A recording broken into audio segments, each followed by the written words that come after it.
Yeah. Shout to day 43, yo, that's the OG. HEX, crypto big payday, you gon' see. Yo, it's November 19, that's the day they predict.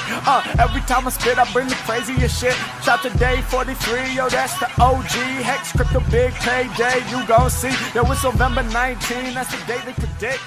Every time I spit, I bring the craziest shit.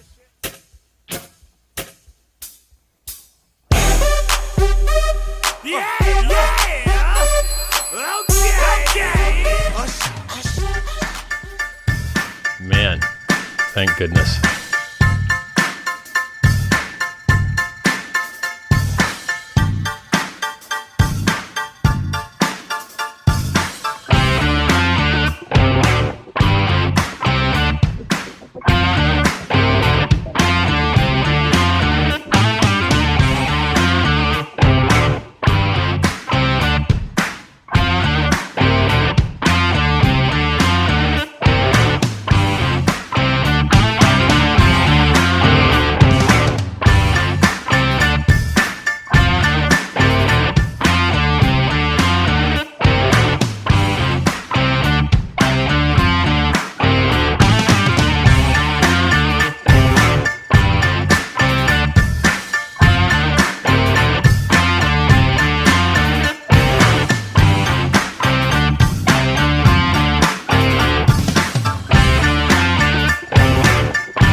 To justify what the hell we're doing here, man.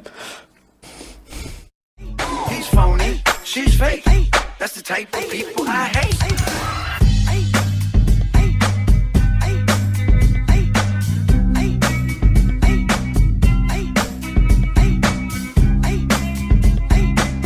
Yo, y'all know the lyrics. Come on, sing with me. Shimmy, shimmy, y'all, shimmy, yam, shimmy, yeah. Give me the mic so I can take it away. Off on the natural Charles Bon Voyage. Yeah, from the home of the dog. Man, it's unwrecked. Thank goodness.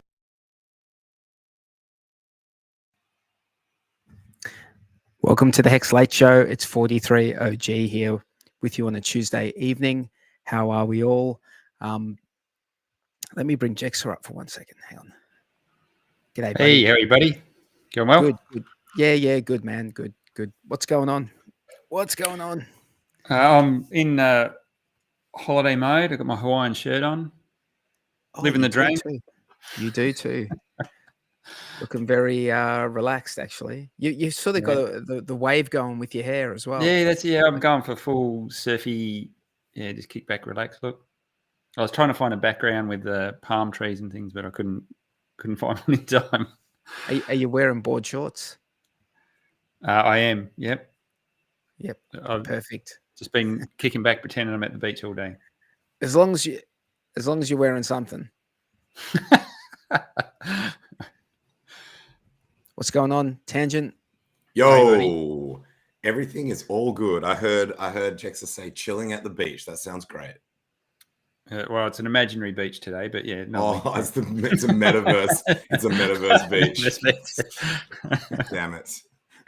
Hey, I want to throw a massive shout out to everyone in the chat. What's going on, fellas, girls, and guys and girls?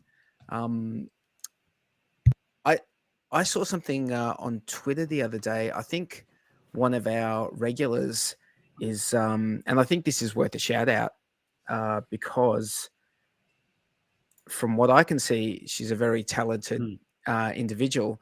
I think Klaz wants to do some sort of mural, like hex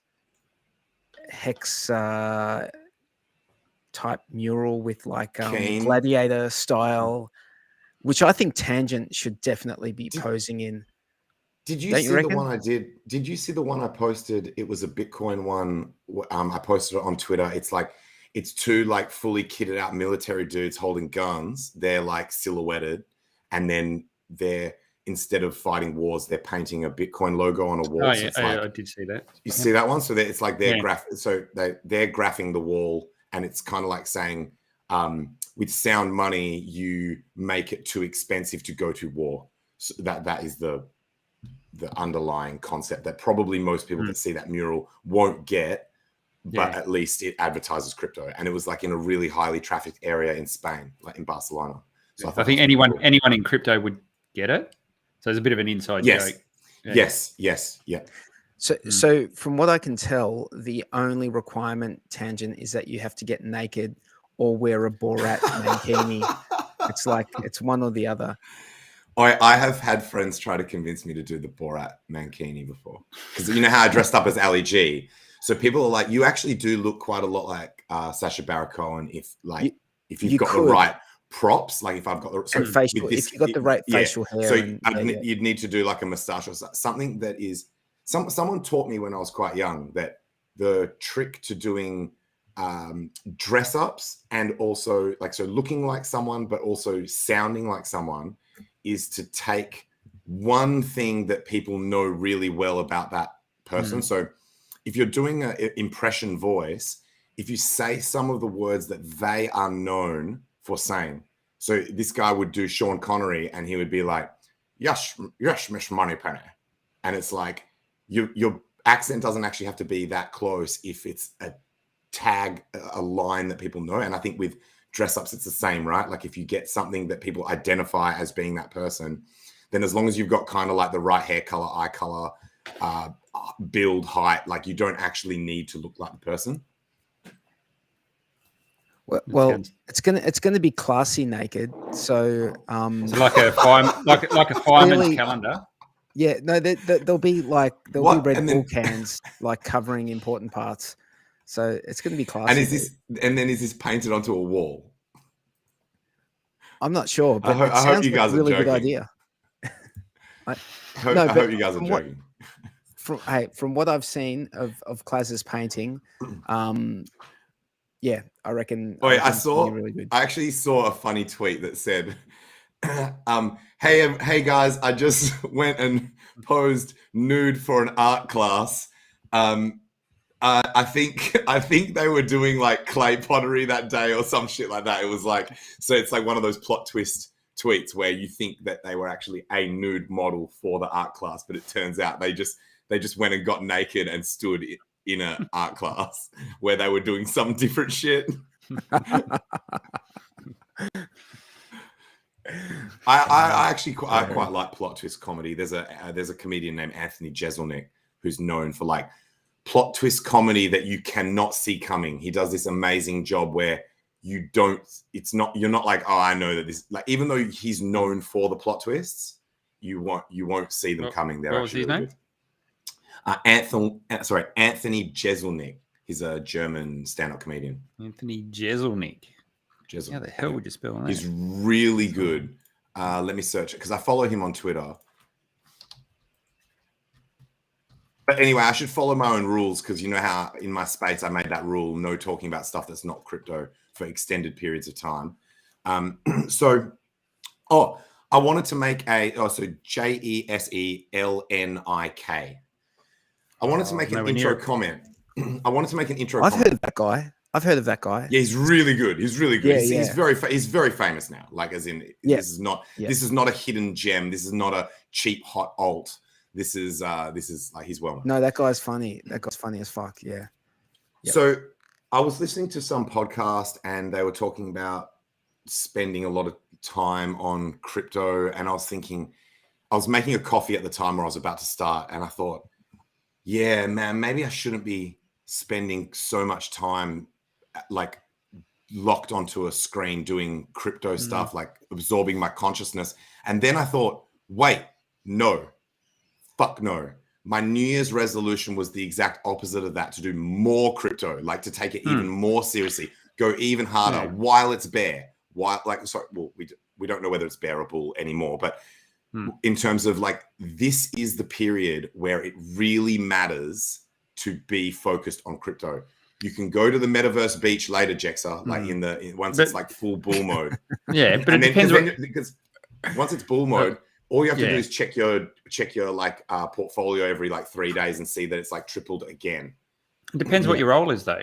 Like if you're just investing in crypto, then sure, like you can get in, do what you need to do, and get out and go back down to the beach or whatever. But I don't know about you guys. I do a lot of other different things. So I do education in the space. I'm building products. I've today actually done a radio interview, which was a first for me. So the thing I said I was going to do. Which station? Link it. They're going to play it live tomorrow, but it's okay. There's a but. It's not a normal radio station; it's an online one. So it's a little bit. I didn't realize this at the time. So we done it live, and then I thought it was going out like you could tune in your car, sort of thing. But it's a digital radio station, so you've got to actually. Hey, that's still cool. That's still cool. Yeah, no, it's still pretty cool. And it was a good experience because it was. I went to a proper studio and we sat down on a couch and. We had to do the pauses for songs and all that kind of stuff. So it was a good experience to go through it. And it was with all the proper professional recording equipment, soundproof, sound deadening and stuff. All the studio was all like soundproofed and everything. So it was a good experience to go through, and it was at least hitting one of my goals for this year, which was get out there and get the message out more and let people understand what the space is about. So going back to what you were saying, Tangent, I think it's okay to spend more time than an hour looking at your portfolio if your role sort of dictates that. And I think yours does. You're out there doing more than just investing. Really good point. And you've just made me realize also there's going to be people in the chat screaming, all you need to do is stake and chill. And so Jexa just covered this, that it's like, it depends what you're doing. If you are in the group that just do stake and chill, then you don't need to double down with time spent and stuff like that. Yeah, that's right. Get out on the golf course, do whatever you want to do. It depends massively on what you are, what you need to get done as well. Like what you need to get done before the bull market starts, assuming that we're going to get one. If you've got a 9 to 5 or something like that where you're earning money, you should be paying a fair bit of attention to that at this point in time. So you got more cash to chuck in while it's in a down period. But there's a few of us here that this is our gig. This is what we do. So we tend to spend a lot more time doing it. Yeah, we had someone in the chat asking what the fatality was about. What is the fatality? Mortal Kombat. Mortal Kombat. Did you guys play that back in the day, or do you play it now? Did I play it? Yes. Yeah, hard. Yes. Yeah, I used to play the fuck out of that game as well. But this is that's what this thumbnail inspired. I'll just play the clip, hey? That was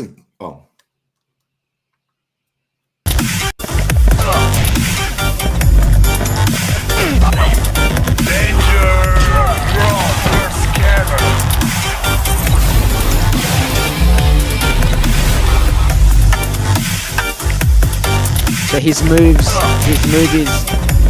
debate the start.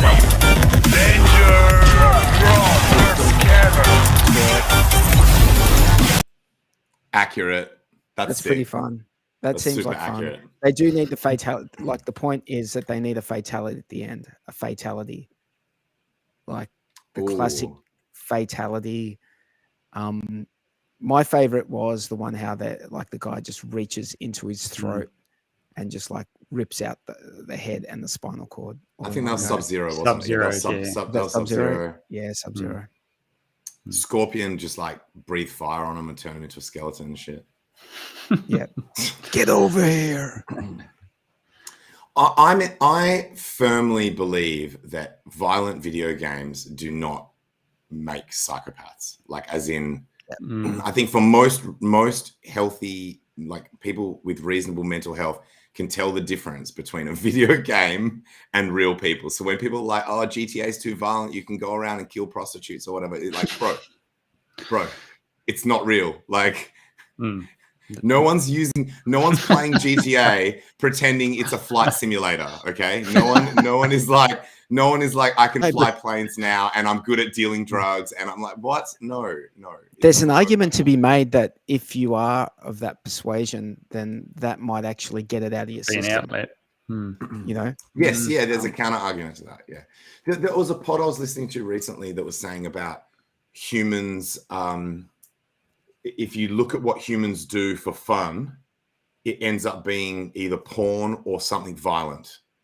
And I was like, so you look at like sports, and he was saying that even sports that are not supposed to be violent, like ice hockey, the thing that the crowd gets most excited about is the punch-ups. That's when the crowd is cheering the hardest. Yeah, I think really that is thought supposed to be was violent, supposed to be violent. I thought that. Well, yeah. Well, Like I mean, actually got an exception in their assault act, like in that in Canada, that it's not considered an assault if it's maybe on I didn't ice hockey. Maybe I didn't make that. Maybe I didn't make that clear enough. Let me rephrase too. You don't score like in an actual fighting competition. You score points for things to do with actual fighting. Whereas when they have a punch up on an ice hockey game, there's no points awarded for that shit. So the technical goal of the game is not to punch people. Whereas there are other sports where that is the goal. So even though I'm saying like it's. So you're talking about what is like socially accepted / socially expected of the sport versus what the actual sport was, what the goal of how you score points is the distinction I'm making here. So, and I thought the guy made the guy was making reasonable points. Like he was saying, look at what people watch, look at really popular TV shows like Game of Thrones. It's like sadist, fucking violent, psycho shit. With like people are like looking at these people, they're psychos and tyrants and stuff. And so he's like, you look at so violent video games, violent sports, violent TV shows, or pornography. So I was like, but do you think that's just we've just got that reptilian part of our brain that still needs to be tickled every now and then? Yeah, he had various theories that I won't spend time going into, but he did have various evolutionary biological style theories as to why that might be and how that could be. It does come down to game theory, which is crypto related. Like, so you look at what would have been game theoretically optimal, or at least if it's an edge case that's not broadly game theoretical optimal, something that would have a chance of success for living back then, for survival and reproduction. So I guess it always comes back to that sort of stuff. But it was really interesting, and I thought it was like good to reflect, because I don't like violent shit. I don't enjoy watching, those clips that you see where people are getting injured in the gym or someone's getting beaten up or something like that. I don't enjoy that shit. But when it's a video game, so I'm like kind of like, I do enjoy it. Yeah, if it's fake, I'm down. Okay, so Mortal Kombat MMA. What about MMA? Yeah, I don't really follow it. I don't. I love MMA, man. I love MMA, but I don't enjoy watching someone's. Sorry, dude. You go. I was just gonna say I love MMA, but I just don't enjoy when, let's say, someone's leg snaps or something like that. Yeah. No, that's like really, really hard to watch. But but I love it. Like, I like the physical pursuit of trying to overcome someone else. Well, he actually covered that in his ice hockey example. He was saying, you hear the crowd cheering like shit as there's blood and teeth going everywhere. But if one of the ice hockey players falls onto the ground, onto the ice, and starts twitching, the crowd will go silent. Yeah. So maybe that's where that line is drawn. And for you, it's a snap leg, or for these guys, it's like someone being like actually, permanently brain damaged or whatever it is. But I'm a bit like, so you've heard other other hexicans say that they've never been into car racing, but then once there was a hex car, they got excited about it, started watching the races and shit like that. I was the same with the MMA stuff, that it was never something that I was really that into. But then once hex was involved, I took above average interest in it. So the Muay Thai, I think that's like the Muay Thai that comes back. Yeah, with Mayo and Jake London. That. Oh, yeah. But I think that comes back to the tribalism sort of thing, and we see that in crypto at a broad scale all the time. Oh yeah, you don't give a shit about anything. That's but it. If you've got a little bit in your wallet, you're gonna care a little bit more about it. And I think Yeah, that's, and it's your guy now. It's your guy. Yeah. It doesn't matter whether it's like so you're cheering for your team, and your Yeah. team in the case of HEX, your team happens to be competing in multidisciplinary, out on the racetrack, in the fighting ring, out in the streets, It's- in debates. You know, all of this stuff, memes, Twitter, like everything. We're competing on all fronts. Melbourne So Cup's a have classic example. How many people give a shit about horse racing except for one day of the year? That's just Very funny. true, man. Very true. Hey, have we come up with a name for that Richard Hart fight game? Guys in the chat, give us some names. I'm thinking Hart death match. No.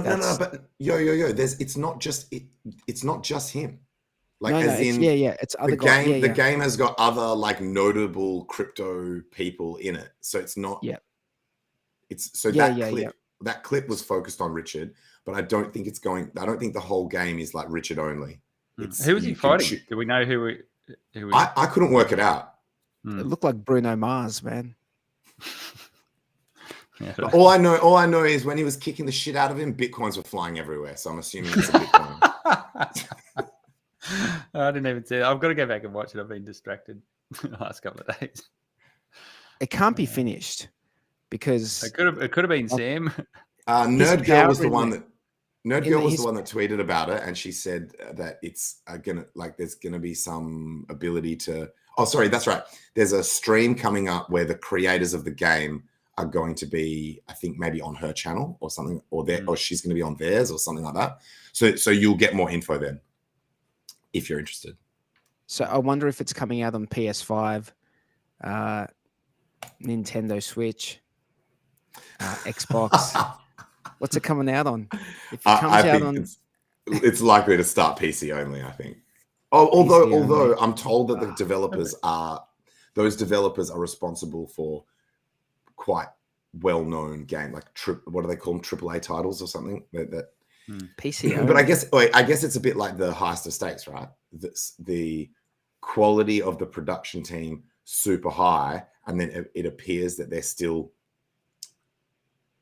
still not quite as easy as getting it onto these main platforms. A lot of things that need to go right, and I think in a lot of cases it's who you know sort of thing to get those sort of things up and running. You hear about people that are making movies, and I've had one friend invest in someone that was making a movie, and that can take literally 10 years for that shit to go through its full life cycle. So, yeah, pretty tough. Bluey and me are making a movie. Do you guys remember that Bluey and me are going to make a movie one day when we're rich? What was that one about? We're going to make an Australian horror movie, like set in the outback. I don't remember you guys talking about that, but I was just going to quickly say that we got the HEX car into the NASCAR game. So right, that's true. the 55 yelly NASCAR that ended up in the video game, and that was on PlayStation, I think, or Xbox, or maybe both. Probably both. Yeah. So that was pretty cool, and that was like a derivative, or like a what's it called? There's a word for it where it's like it was not the expectation. Like it was like an added bonus. Yeah. I think I was having a chat to Motley or someone, and I think there was something where it was going to be part of the deal, or it wasn't totally unexpected for those guys. Oh, okay. For anyone who was paying attention, Well, I think it would have been known. Yeah, I don't think it was a sure thing, but I think there was like that was sort of negotiated at some point. Yeah. Can I just ask what's actually going on with HEX and crypto? Like we haven't really spoken anything about it. Let's can we touch on that? Like, are we any closer to the PulseChain? I mean, we are definitely closer to the PulseChain than we were last week, but every day we're a day closer. We're also a day closer to death. Oh no! Wait, not if Richard gets the escape velocity by doing his longevity research or whatever. Yeah. I did say I thought it'd be the first quarter, but geez, that's getting away from us pretty quickly. Bro, if I went back in time and told my past self from even anything more than maybe like 4 months ago that it would still not be out by now, I would have got punched in the fucking face. I would have been like, get back in your time machine, bitch, and fuck off. That's definitely not happening. Don't gaslight me, future self. You get back in your time machine. You go and punch Richard in the dick. Like it has really shocked me how long we've been waiting. But it's got to be soon, right? Well, I guess it turns out that all the people that were like, yo, I've got inside word from the devs that it's coming out this week or whatever. Wrong. Like, as in, I guess that's the problem when you commit to such a, so I'm not necessarily saying that they were even lying. It could be that they were lied to, that or someone that they were talking to wasn't even a dev or something, and they got tricked. I don't even think it's look, man. I'm not casting any shade. It's clearly, when it says that shit, it's clearly for engagement, because we all know the only person who's going to come out and say some shit that you can believe is Richard Hart. All the other shit is just for engagement. Like, how could anyone apart from him comment? But I think even devs or Richard or people that are close to it can truly believe that they're 2 weeks away, but it's the last 0.5% that is the shit that will take the longest, because you've got you get all these big wins getting things ready, but it's when it comes down to the minute detail of the things you want to get right that can hold you up forever, just trying to get those last little things tidied up. By the way, HEX chart behind me, and I see a green candle in my reflection, but I'll counter you. I'll counter you 43, just like for fun or for fun. For intellectual debate or whatever. And I do believe this as well. We are human. We are all human. So I can imagine a scenario where there's some like squirrel level shit where it's like, and that's not nothing to do with Red Squirrel, by the way.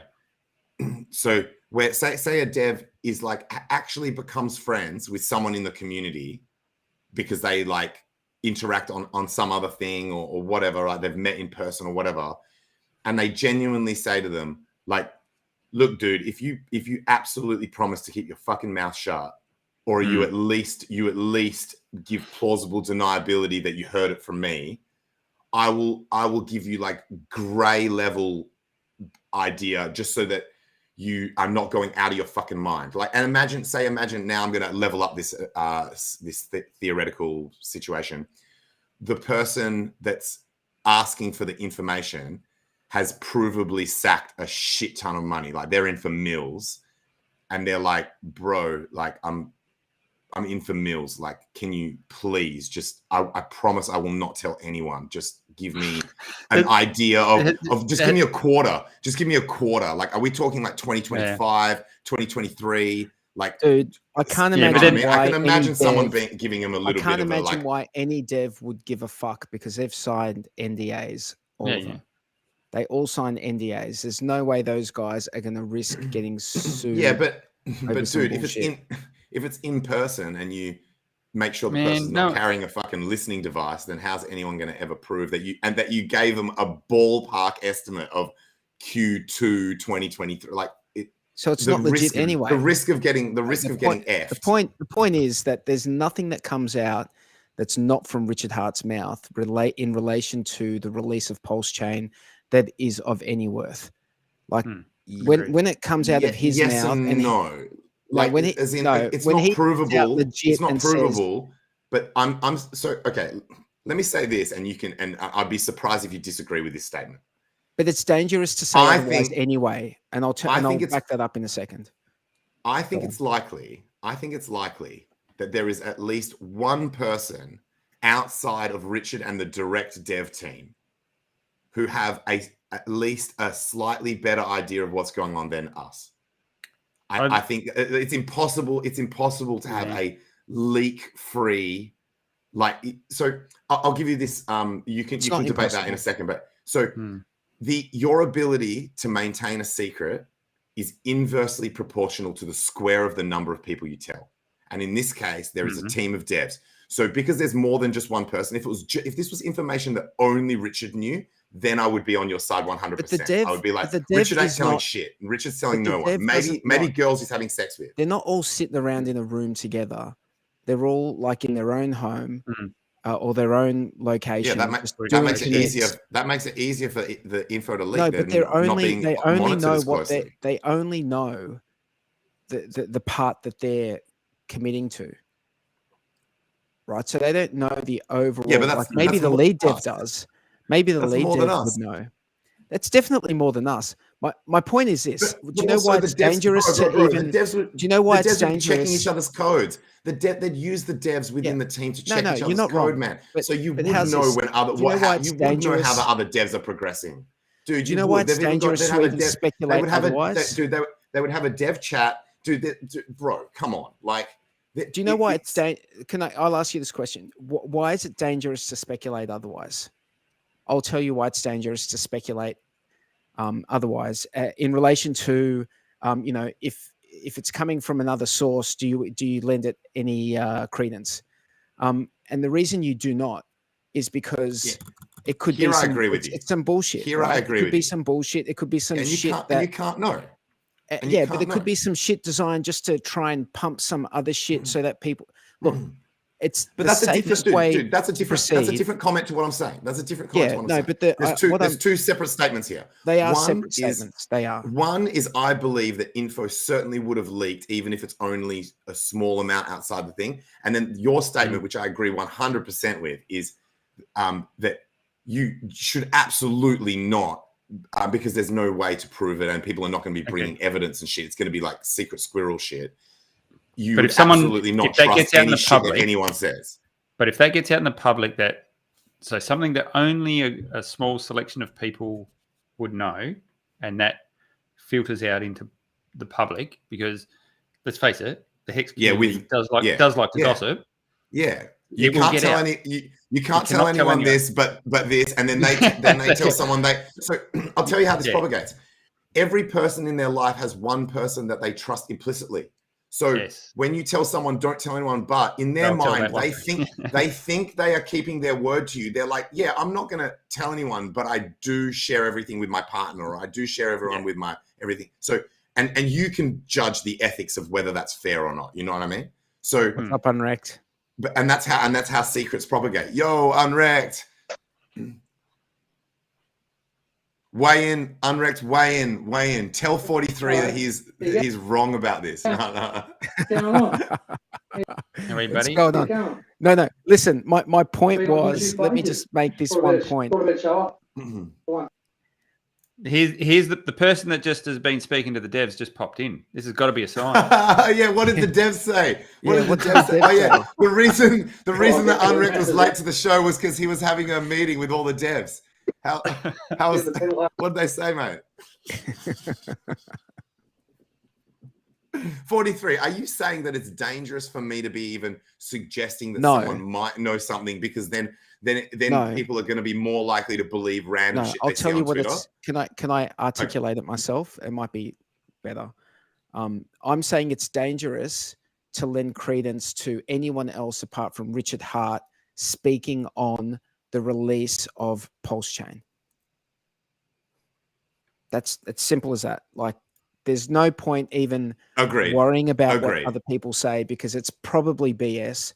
And why would he give other people info anyway? Like, that's info that he's going to want to release himself. Like, definitely. But anyway, what's going on, Unwrecked? Where have you been? Where the hell have you been, dude? It's been like 6 months.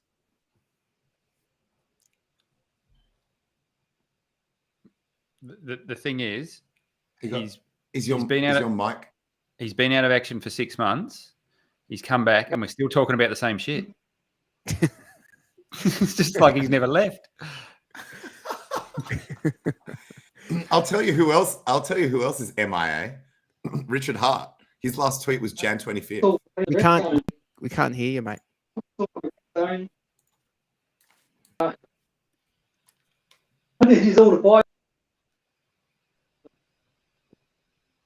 Unwrecked, you're either breaking up heaps, or I think it's a break. It's a breakup issue. It's a breakup issue, like as in you're chopping in and out.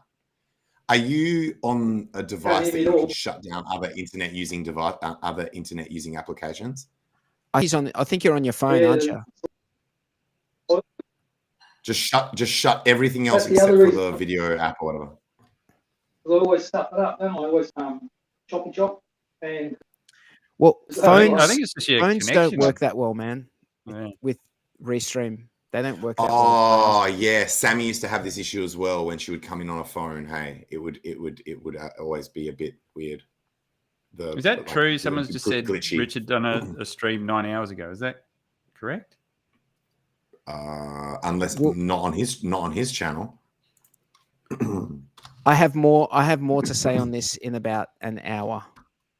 Oh, do you know what I think might happen to that person commenting? Might have seen, so people get old clips of Richard and they put it on their channel, and so they might have seen like a video that was so the video's new, like a new upload to someone else's channel of Richard Hart's old content. Oh, yeah, Unwrecked, your mic's still on, bro. Okay, so yeah, I don't see anything on Richard's channel. Yeah. By the way, guys, thanks for posting the shit in our chat so that no one continues to watch our stream and everyone goes to watch that stream. Thank you so much. Appreciate it. What stream? There's nothing there. Yeah, no, he did a stream. I was watching it before this one. What?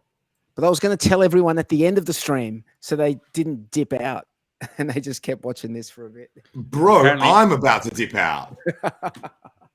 Dude, he gets pretty spicy. No, because he gets pretty spicy. It's like I just woke up. It's on some other guy's channel.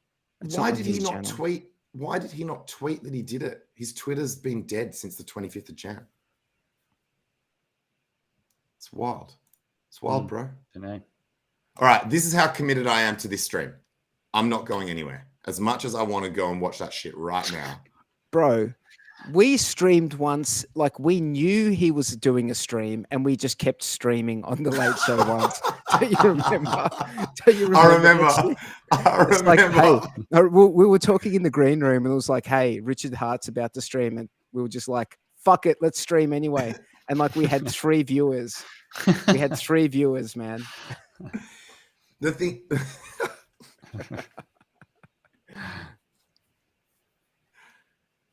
Yeah. Well, actually, we just went up. We just went up 11 people. So, for honesty, bro. For honesty, see, honesty and transparency. Look, do you know what? The fact is that this is live, and that one there is not live, and it's not going anywhere. It's going to be there. You can always go back. And you never know what's going to happen on stream when Unwrecked has got like a video cam going. There's probably a lady in the background getting undressed. It's usually what happens when Unwrecked's on stream. All right, and if people need additional incentive, maybe what I'll do is towards the end of the stream, I'll go on a political rant so the whole channel gets banned, and then this is the only way that you're going to get to watch this. And by the way, I'm joking. I wouldn't do that on someone else's channel.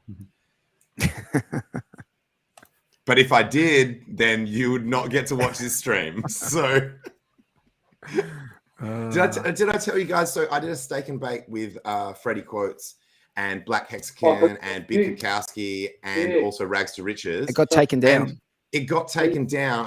Don't say the word of what it was. It's I don't know. Word that it's the word that you can't say. The thing that impacted 2 years. Android 19. They're still doing it. Yeah, and that. Yeah, I couldn't believe it, bro. I couldn't believe it. It must have been. Believe it. It's got to have been the context. It's got to be in the context you're using because there's a lot of. I can tell you what it is. There's a video that is going around at the moment that they are actively censoring. It's it was the undercover journalist one, undercover journalist video that you guys know about, and we were so blazed that Freddie played the video or big parts of it. So then now our stream is now so they might have seen that as our attempt to get that video back onto YouTube like in a subverted way. And I just didn't even think. If I had been not blazed, I would have absolutely been like, dude, don't do this. This is gonna get the shit banned. What's the rule if you record someone in public like that, but without them consenting? What's the deal? Is there any recourse on that, or is it fair game? Depends that your jurisdiction. Like some places. Good point. Yeah, some places have one-way consent, no required consent. Yeah. If you're in public, you're in public. For some places, it doesn't matter. Anyone can record anyone. Yeah. I know places, that as long as one person in the conversation knows that it's being recorded, it's enough. But some places it needs both. Some places it needs none. You're absolutely right. Yeah, it depends on where you are. So if you get a Tinder or a Grindr date and they want it to occur in a specific jurisdiction and they're really interested in the job that you do, you might be talking to a freaking undercover journalist. Okay, like that's. And look, if you had a role in a company that is like where there's sensitive information, you would need to be aware of that, or being hyper wealthy. But we're talking like really, but really that guy's, he's got to be on another level of dumb, because he's got to realize, the shit he was saying was, oh, bro, you shouldn't be saying, you shouldn't like, and then we've got Day 43 here thinking that the devs can't, like that the devs wouldn't leak any info. This dude's out there. This is the proof. This is the case study of what I'm talking about. That you just like, you can't keep a lid on this shit. You can't contain information. Information's default tendency is to get out. Like humans, human default is to propagate information. If you don't want something known, don't even say it. That's as simple as that. Don't tell anyone. Like if you want a secret kept, the only person that you can trust to keep it is yourself. But and that formula that I gave earlier, although obviously you can't put an exact mathematical formula, the sentiment is correct. That it's like it's the inverse square. It's like an inverse exponent. That it's the chances of you keeping that shit secret. It's basically saying it goes down quick.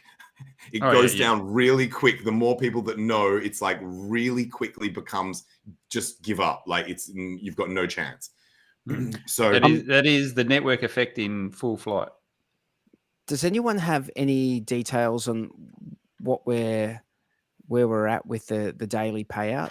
I've been keeping an eye on this daily payout, man. It just seems to be doing really well.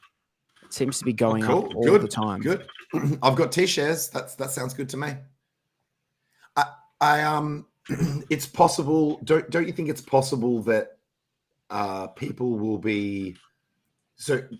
Anyone who actually thinks that PulseChain's coming out soon might be hesitant to restake stakes that are ending, just purely so that they can have different strategies on each chain. So, although I guess you should be able to see that by the stat for the percent staked. Has that gone down? Is it below 10% yet? And also, there's been some emergency end staking that's been occurring. People have been emergency end staking because they've got lettuce hands. There's been a lot of lettuce hands, which is weird because the markets have turned reasonably bullish. And by the way, as a general comment, I really like the way that the market is climbing up. It's like it's a very sustainable climb that the crypto markets have been doing, even where Bitcoin is right now. Or do you disagree? No, I totally agree. But I think there is still a lot of doom and gloom and going into a recession. All that talk is still all out there. So who the hell knows what's going to happen? But if you're buying into that, then you are still in protection mode. And if you've got a bag that you don't want to see drop anymore, then there'll be people that will be selling it based on just mitigating risk that something like that could happen. The one I do for that to keep myself bullish is the market climbs a wall of worry. It's a Bill Noble quote. You got it from Wall Street or whatever. Yep. That it's like, as we go up, there's always going to be these things that continue to be concerning. And then if it is bull and it's sustained bull, you look back and you're like, oh, those things actually never happened. But it's also just possibly just as likely that those things do come into play. And I think that's why assess how you, this is to the viewers, assess how you feel right now, and remember to never, ever, ever, ever, ever point at someone who was earlier than you in crypto and be like, you just got lucky. That would have been easy. If I had been around there, I would have bought the shit out of that, and then now I would be rich. Like, it's literally never easy. You never get a situation where you're like, this is a no-brainer, I'm just going to buy this shit. Yeah. Well, maybe for some people, rarely. It always seems difficult at the time. The only thing you can do is you can play longer term trends, but if you said to someone, you've got to tell me in 2 weeks where the price is going to be, most people would get it wrong. And, Exactly. and there's always that uncertainty. And that's what makes that's what makes markets do what they do is no one can put their hand on their heart and be 100% certain of what something's going to do. And that's why you have opposite sides of a trade, because ultimately no one can bloody tell you. But what you can do is see things play out over a longer period of time and follow larger trends, which means you're not going to pick, and that's the whole DCA thing. You're not going to absolutely tag a bottom, and you're probably not going to absolutely tag a top. But if you're in the general ballpark and you follow that trend for a while, I think that's the best you can hope for. Amazing point, that as you broaden that time scale, it actually becomes easier to be correct.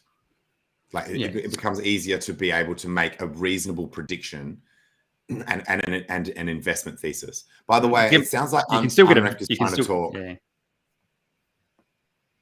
So, you guys remember in those episodes of Archer where like some explosive has just gone off and everyone's lost their hearing and everyone's shit is everyone's ears is ringing, and Archer's just like that's how Unrect's audio sounds right now, where it's just like there's just this tiny little sound.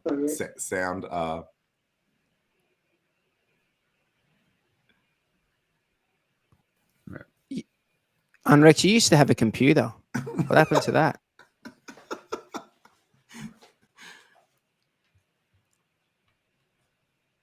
So, day 43, were you about to explain something about that chart, or you were just looking at it for your own I was just looking at this chart.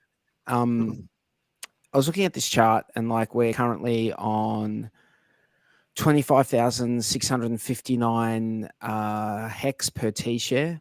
That's if you stake for 1 day, it will cost you, that amount of HEX to get 1 T share. If you stake for 10 years, it would be a third of that. So somewhere in the realm of 8,420, something along those lines. But there's like this purple line on this chart. This is like a speculative estimate, and it's got like quite a jump here on Feb the 16th. 2023, which is 2-3 weeks away, maybe 2 weeks away, and it jumps all the way up to 26,400, which is that's quite a jump. That's 800. Does that mean there's a big stake ending on that day? Yeah, that's what I was going to say. Have they got the HEX staking data? Have they got a chart that shows HEX staking data? Yeah. So that means if you're thinking about getting T-shares, you should probably do it before that date. Not a chart. He's got a tab which is just charts, hasn't he? Has he got the tab which is charts? I thought so. Let me have a quick look. Wait, while you guys look for that, I just learned a new term. I just learned a new crypto term from the news, revenge pump. And I think you are going to see the mother of all revenge pumps at some point in HEX. Can you explain revenge pump? A revenge pump, even though I just only learned about it myself, and now I'm just going to speak on it like I'm a motherfucking expert. It is a little bit like revenge sex. Yeah, it is. It actually is a bit like revenge sex. So this would be, so say you've got two assets. The revenge pump would be when one of those assets recovers against the other one. So say you had like Bitcoin dollar and ETH dollar, and ETH is just pumping like shit. But the other one isn't. And then when the other one comes back, so if you're looking at the chart, I'm not explaining this very well, but if you're looking at the chart that was like Bitcoin ETH, you would see the revenge pump best on that. It's like, it would be when the value of one asset recovers back against the other, which has been pumping. So, i.e. a delay to catch up in how the market has been moving or whatever, is how I think HEX is going to revenge pump that shit. Well, and I've actually been talking about this. I've been talking about this for a while, but I just didn't have the term. I wasn't calling it the revenge pump. I was just saying HEX is due for a pump if you assume that at some point it's going to correct. Like if you assume there is a degree of correlation to the broader market, everything else has just been pumping like shit, and HEX has basically been sideways. But we saw this on the way down, is my main point. We saw this on the way down where it looked like HEX had relative strength, and then it would just shit the bed like days or weeks later.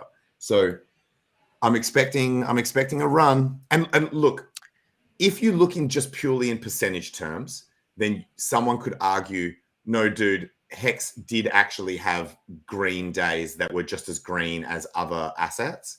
So, but I'm talking more broadly that in terms of what it deserves as an actual pump, so that it looks like it is pumping compared to, so hard to explain, but if we're looking at sort of like market structure and overall like health of the chart, strength, etc., the pumps that HEX has had, sometimes they've been in double-digit greens. So it's not like, I think the HEX price has like gone up maybe over the last month or last 3 weeks. It's something like 80% or some shit. It's like it's not insignificant, but I'm talking about the pump, like I'm talking about it actually. So when you look at a price of like, say, Bitcoin or Ethereum or various other assets, they look like they have broken their downtrends. They look like they have actually re-entered a bullish phase, whereas HEX is still like below lines of resistance, both horizontal, downward sloping lines, moving averages and shit like that. So it's like, even though we've had green days and even though we're up from the bottom, it's not enough. Like it's not what you would expect to see if it was actually following the lead of the rest of the market. Does that make better sense?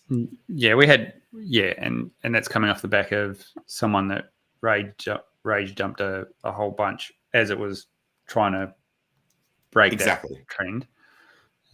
So that was. Hang on, is this right? I'm sorry, dude. Sorry to cut. No, go ahead. No, I'd finished my point. Go ahead. Is this shit actually going up this fast? Like by the end of the year, we're going to be at 34. I can't see the chart. You're not sharing your screen anymore. Did you see that chart that I've just sent you as well? 43. Yeah, that's the one. This is the one I'm actually looking at. This is where we are now, 25,600, and this is where we are in December 2024, 34,400. Now that's an estimate. But isn't that that's crazy. That's a minimum though as well. That's a minimum. Oh wait, actually, sorry, shit. If people emergency that's end an state, estimate. No, but so it's they can't know. Yeah, I know. But like, if no one emergency end state, then this would be a minimum estimate, so that it could go higher but not lower. But the fact that emergency end staking exists means this can act like, so it's the person's stake who was going to cause that jump. This is actually bleed out. They can bleed out and not come off. Like, If they don't come off, then the share rate wouldn't go up. Yeah. So you are right that it can move off this line in both directions. But in my opinion, it's more likely that so even though it can move in both directions, in my opinion, it's more likely, actually, now that I think about it, it's actually fairly unlikely to move significantly away from that line in either direction. Because you would either need some huge whale to come in and move the line up, and you would need some serious like plebary to move it down. So Yeah, like but it's pretty extreme events that move the line, right? exactly. So what that chart that you're looking at there before 43, that's sort of smoothed out, and I don't know that actually takes into account active stakes that are due, whereas Crispy's does. So if you go to the bottom of this page, Sorry, dude. I'm just checking out. I must have been doing some analysis on someone's address, and I'm just checking out this address. But no, let's go down to where we were. So the total T shares, if you keep going all the way down to I think it's one of the last charts expiring. Keep going. Yeah, so you're probably going to have to clear. Oh, no, that's got them all on there. So that's that big bump that you were talking about there in Feb. See that big blue line? And then we're pretty chill for a while, aren't we? I mean, there's always at the end of every year, there's a little bit of a bump, and we're always going to have short-term rolling stakes. That's just par for the course in HEX, always short-term rolling stakes. But the fact that it's going up so much means that these stakes are getting an ROI that are not, that's early stake ROI.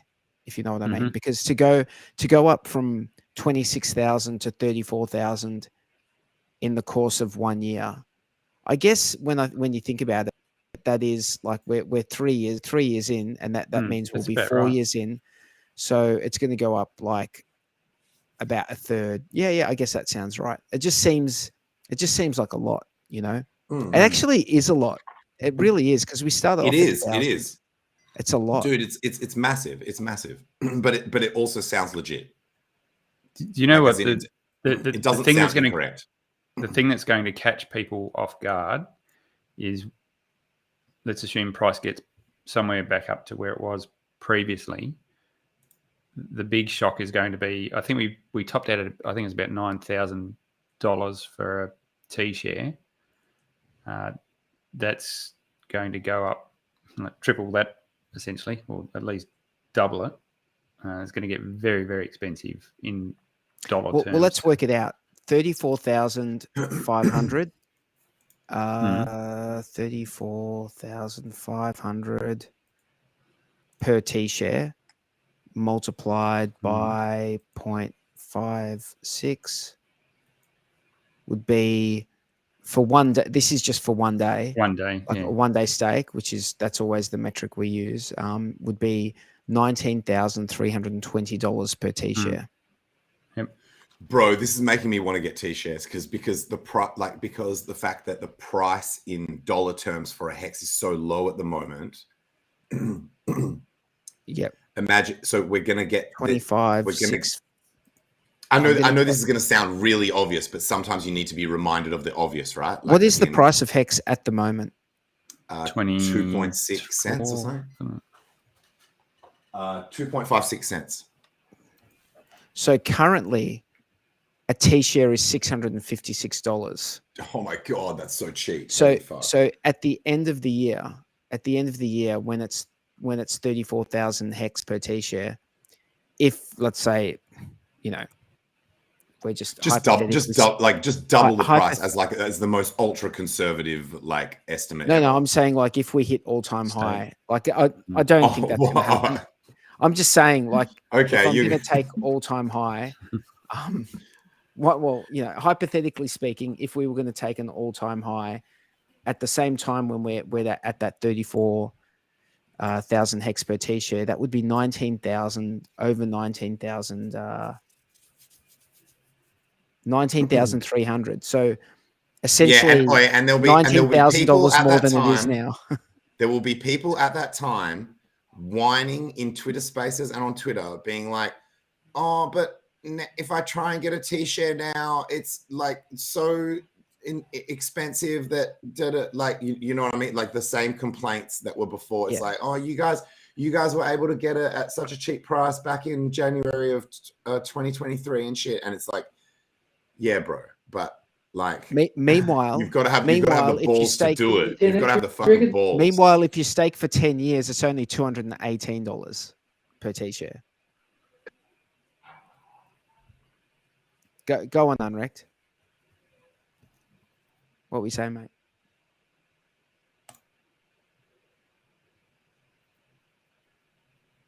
Where's PulseChain? I know that's been asked. The first thing that we were able to hear clearly, when PulseChain.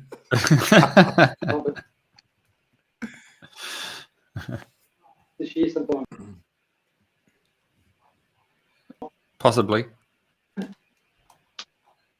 Wait, do you know, guys? Do you know if I was a freaking like a CIA or some shit, like if I was if I worked for one of those, if I had security clearance in the States, I would literally go and find out when PulseChain.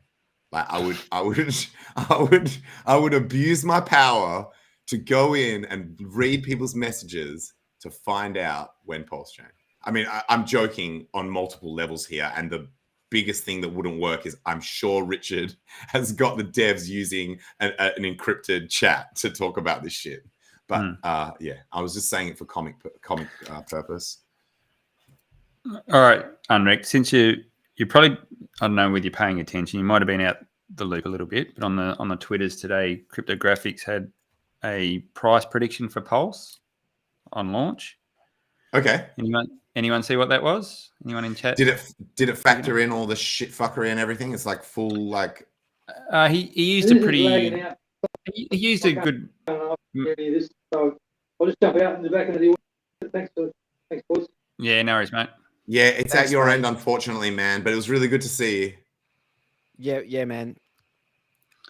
So he used a formula which I think was pretty reasonable, and basically looking at an Ethereum and a HEX pool.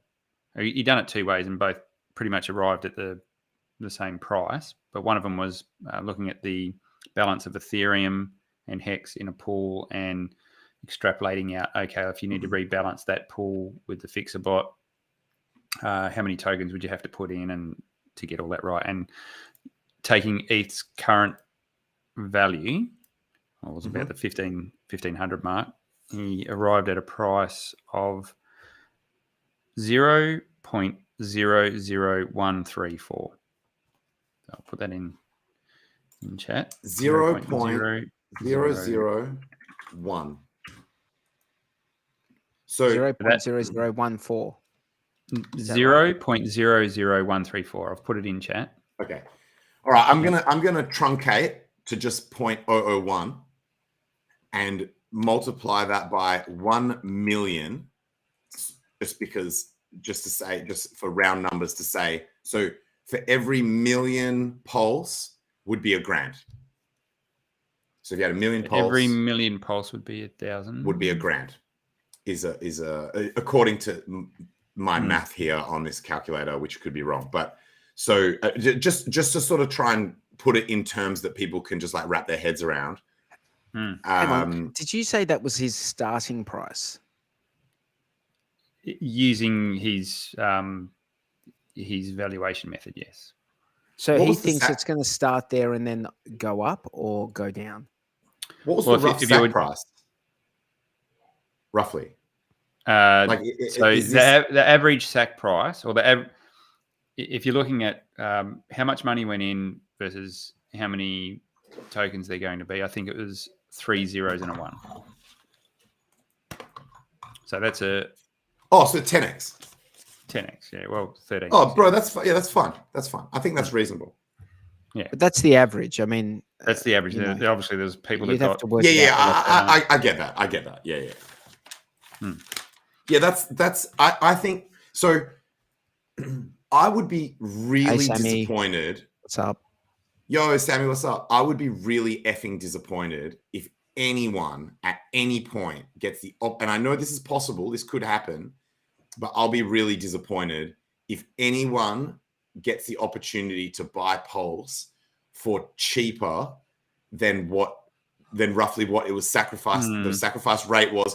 And the reason for that is because we've waited this fucking long. So even if just for a second someone is able to do that, or like a minute or whatever, the fact that they had their economic energy available to them throughout this entire fucking time, and we had our shit locked up and got no bet, like that would mean that you got a negative benefit, that you would have been better off not sacrificing. That would be fucking tragic to me. I would be pissed. And look, maybe I'll have to be pissed. Maybe I'll have to be like, maybe I'll have to be pissed. Maybe I'll have to be kicking in windows. It's possible. I'm not saying it can't happen. I'm just saying I'd be really upset if it did. The counter to that is, for you to be in a better position, you would have had to have sold everything into a stable to get the same purchasing power.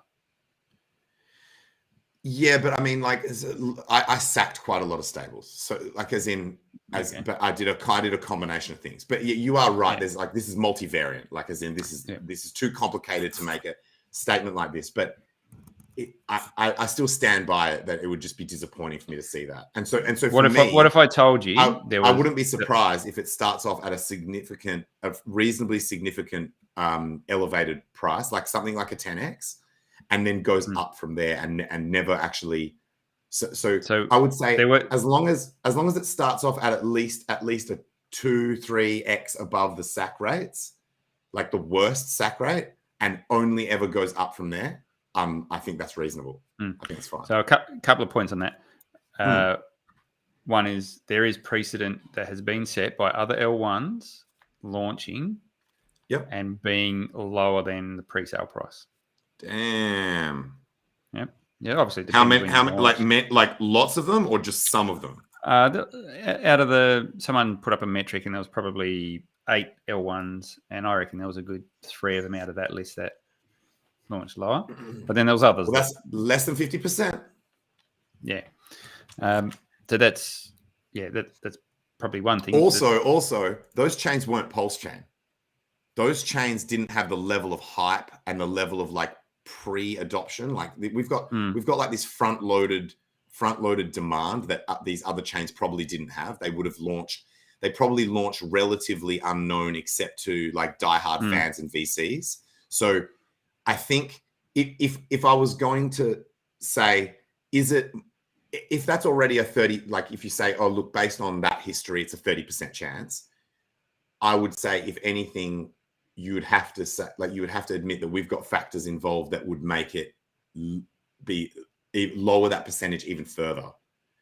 So I like those odds. Say if you said, like, look, there's a 10 to 15% chance then that someone will be able to get it for less than the SAC price, then I'm okay with that.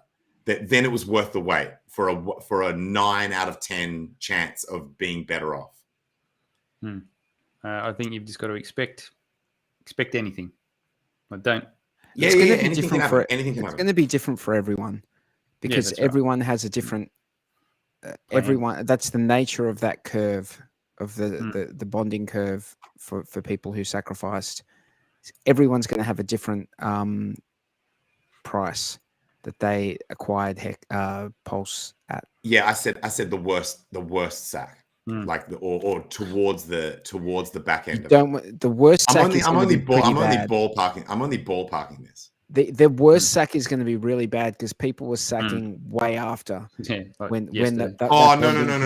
Well, okay, shit, you guys. Thank you guys for being so anal that I have to like re-clarify my statements multiple times. No.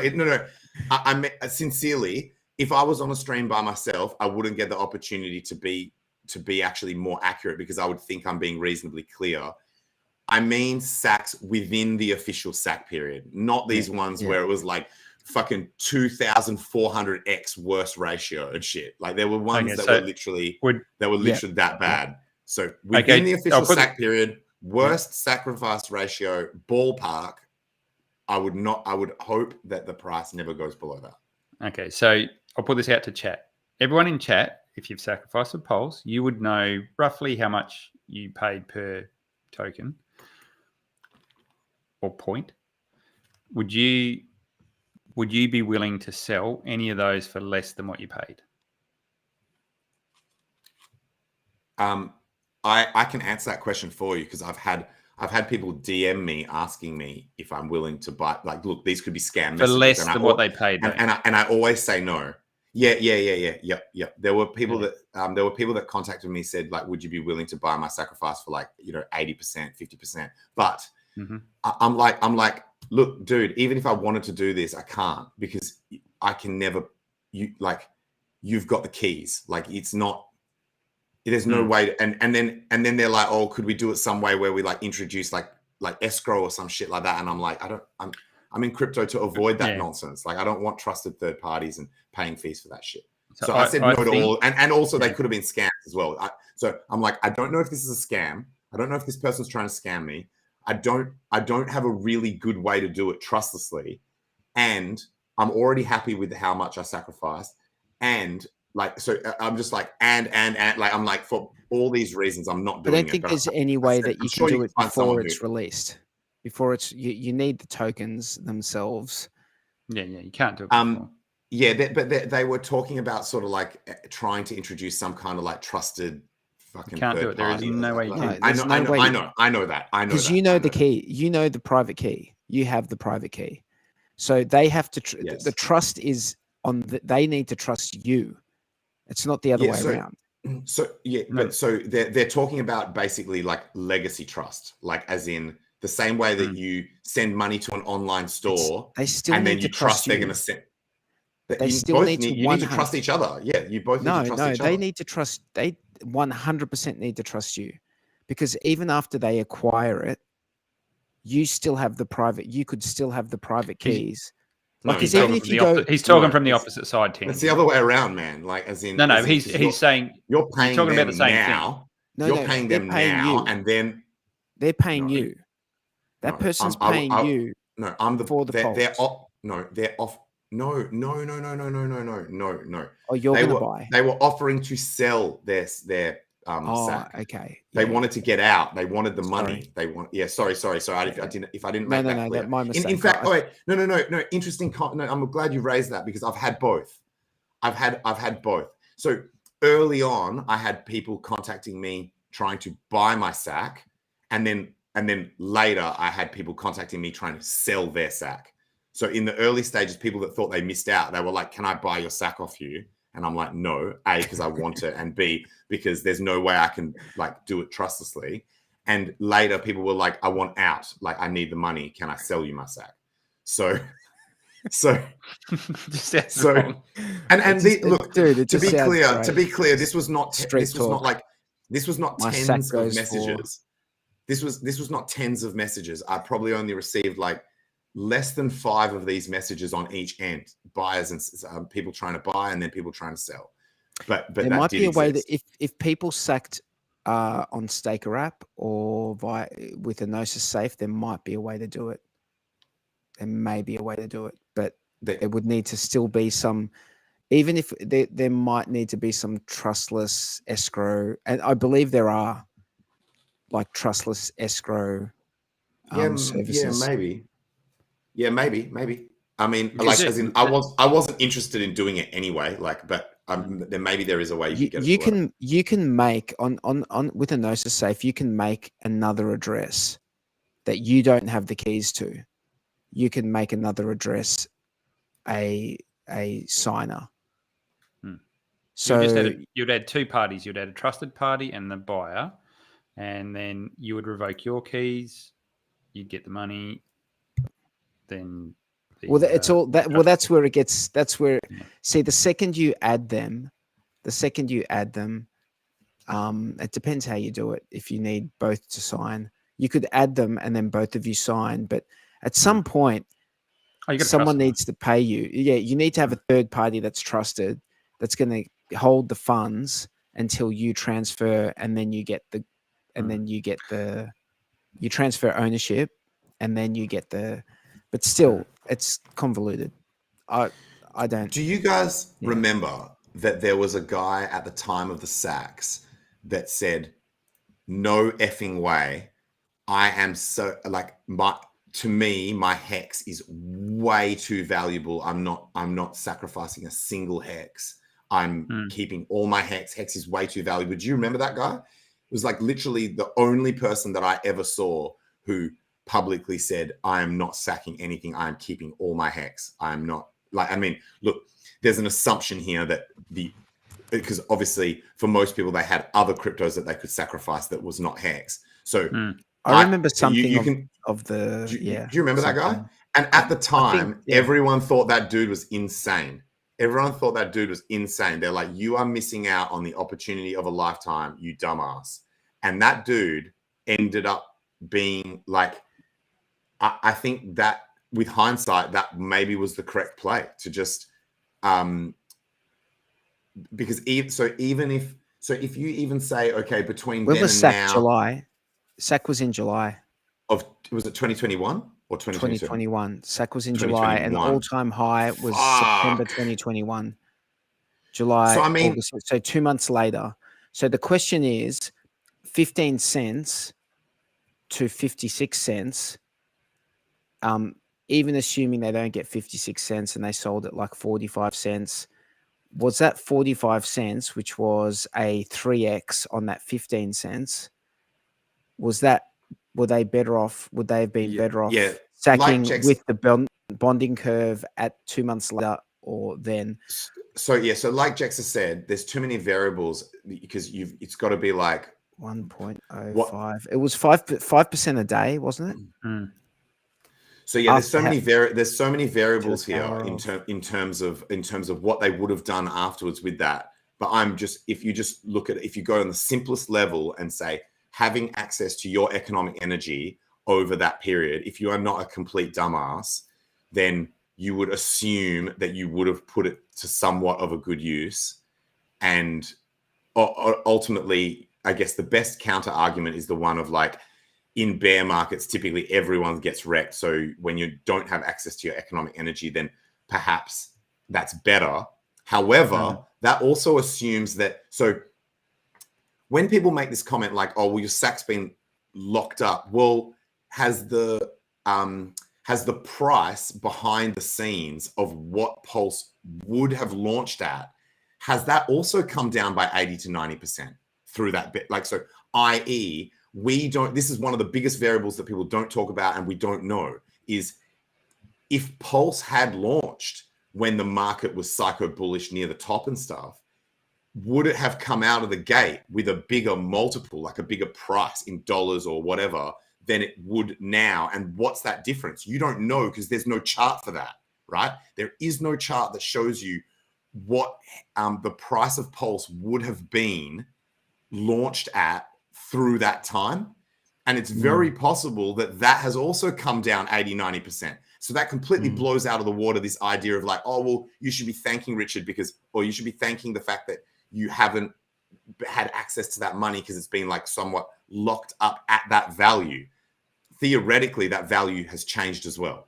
So, and you would imagine that when the market's bearish, that's to the downside. But the value went up to 56 cents within 2 months of the SAC. So I'm talking about the value. If you locked it in at 15 cents, like 2 months later, HEX was worth 56 cents. You know. By the way, do you guys remember what the bonding curve was like? Like, how did that work? Was it? Sorry. Just before we move on, my final point, is that I go down to the simplest level where I'm like, would I rather have access to my economic energy or not? And ultimately, because everything else is so multivariant, you can't make these comments like, oh, this was better, this was worse, this did you a favor or a disfavor. You don't know for sure because there's too much shit going on.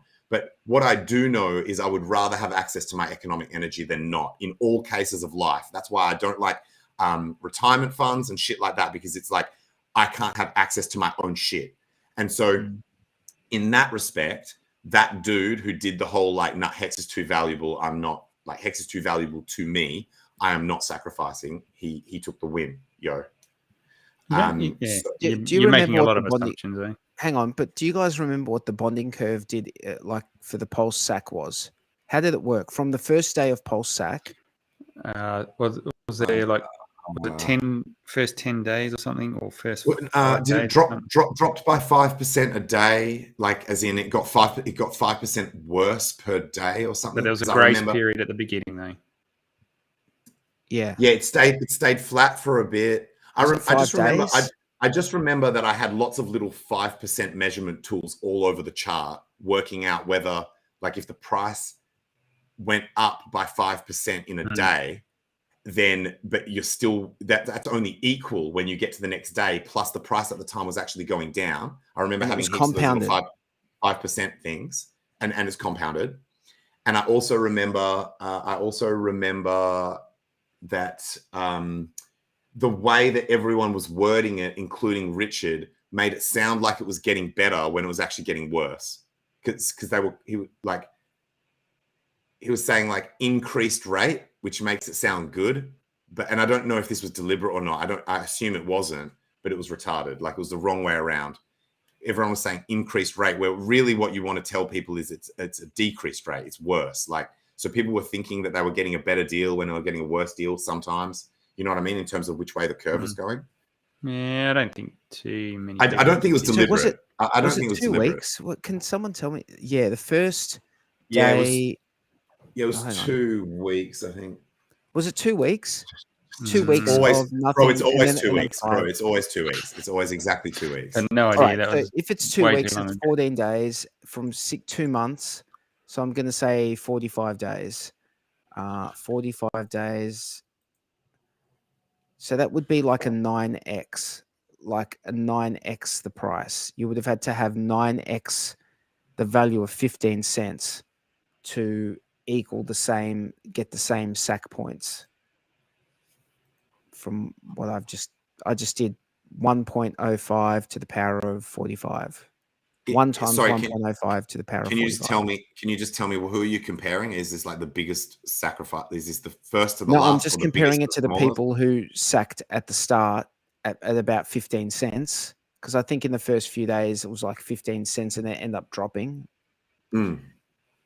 And I was just working out whether 2 months later, when we hit all-time highs, whether someone sacking 2 months later was, because I forget.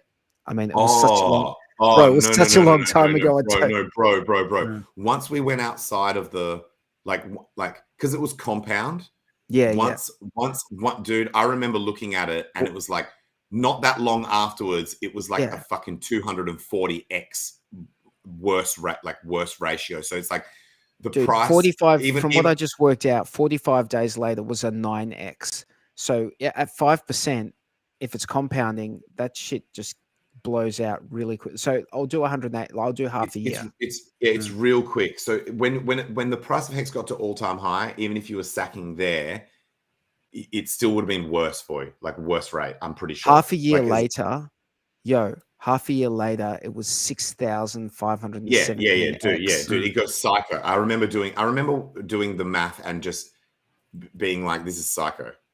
By the way, if Pulse had launched quickly after that period where we could have run that narrative that it's like, hey, some people were technically like, if not buying this, but like some people were getting a ratio, legitimately sacrificing at a ratio where the price should be like 100x the price, 200x the price. That may have actually weighed in on people's psychology of what they'd be willing to buy it for on the open market. But then as it goes further and further, where the ratio now is just so psycho, it'd be like a billion, quadrillion times more, because it just obviously compound over this many days. It's just psycho. Like it would just be absolutely ridiculous. So just 3 months after the sack, after that bonding curve started, it was like an 80x. 90 days later, an 80x. Yes. And that's, it got psycho. And I think that played into, that's why the PulseX sacrifice did so well as well, I think, because it gave people an opportunity who sort of came late to the party, because there was such a lot of hype around that sacrifice for Pulse. Yeah. People who were late to the party, then they saw an opportunity to get in on the ground floor with something. So, speaking of billions and trillions, there's a coin that I won't mention.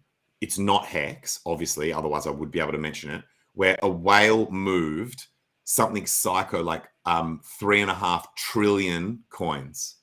This is recent. This is news that came out recently. And I was just like, damn, it's a 3.5 trillion tokens moved in a single transaction. Psycho.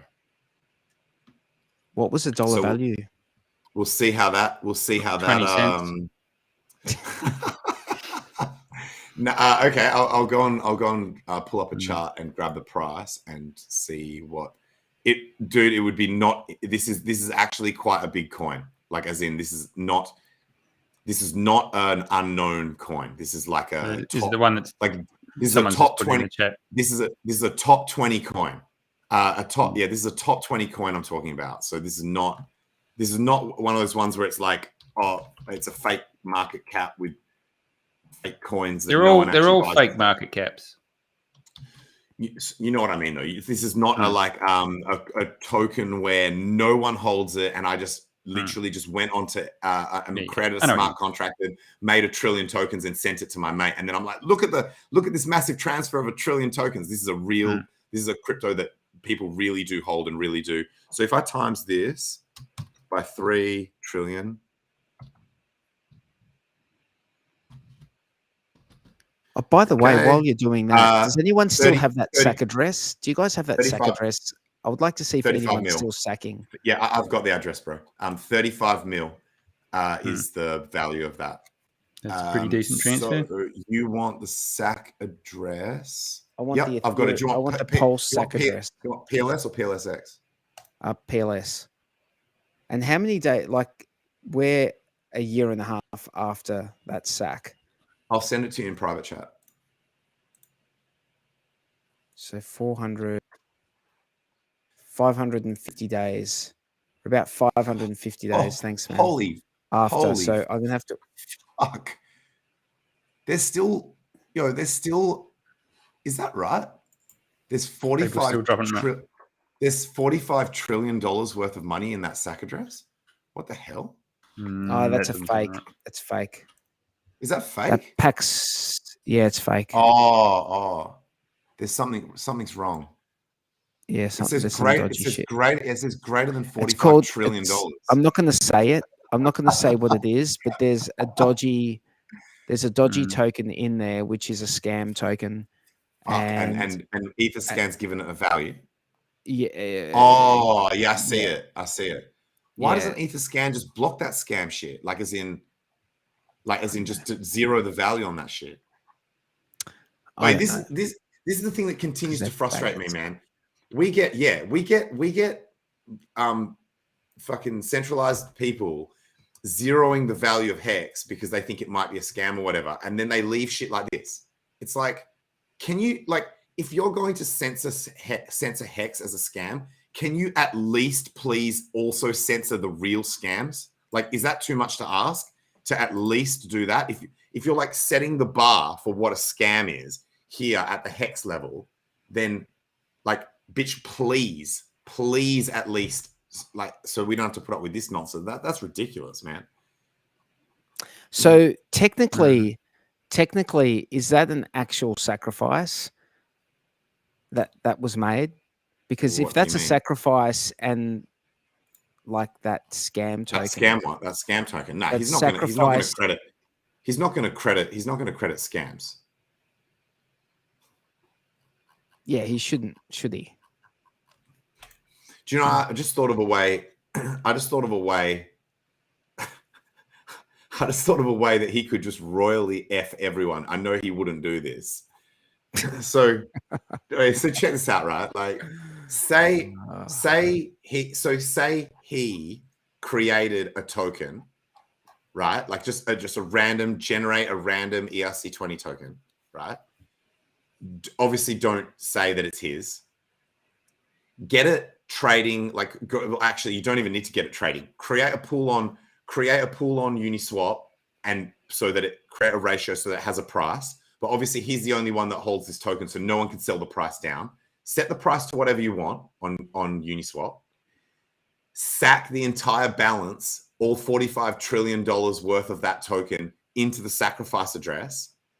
Choose that token is allowed to be valid for the SAC, and then it just absolutely dwarfs everyone else's relative ownership of the Pulse distribution to effectively zero, like real talk, and then just be like, what?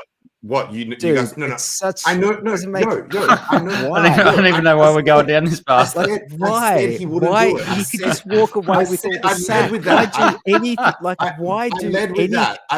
I led with that. Just I led walk with away that. with I'm the just saying. sack I'm just bundle. saying you You wanted could. to fuck people. I You I wouldn't led even with go that. to any trouble. I at led all. with that. I led with that. I said he wouldn't do this, but Yeah. he could. He could do it. Like, as Dude, in, so anyone could do anything. Man. It's like it's like it doesn't make any like why. so okay. Like, Okay. why Actually, would he go to okay. so much trouble, stream I'll- for so many years, So okay. and, Okay. like, talk so much Since- stuff, and like since you just so asked- that he could since like you asked- scam. It doesn't make any since you- sense. Wait, since you asked, I'll give you a reason why that would be a better play than the options that you just gave.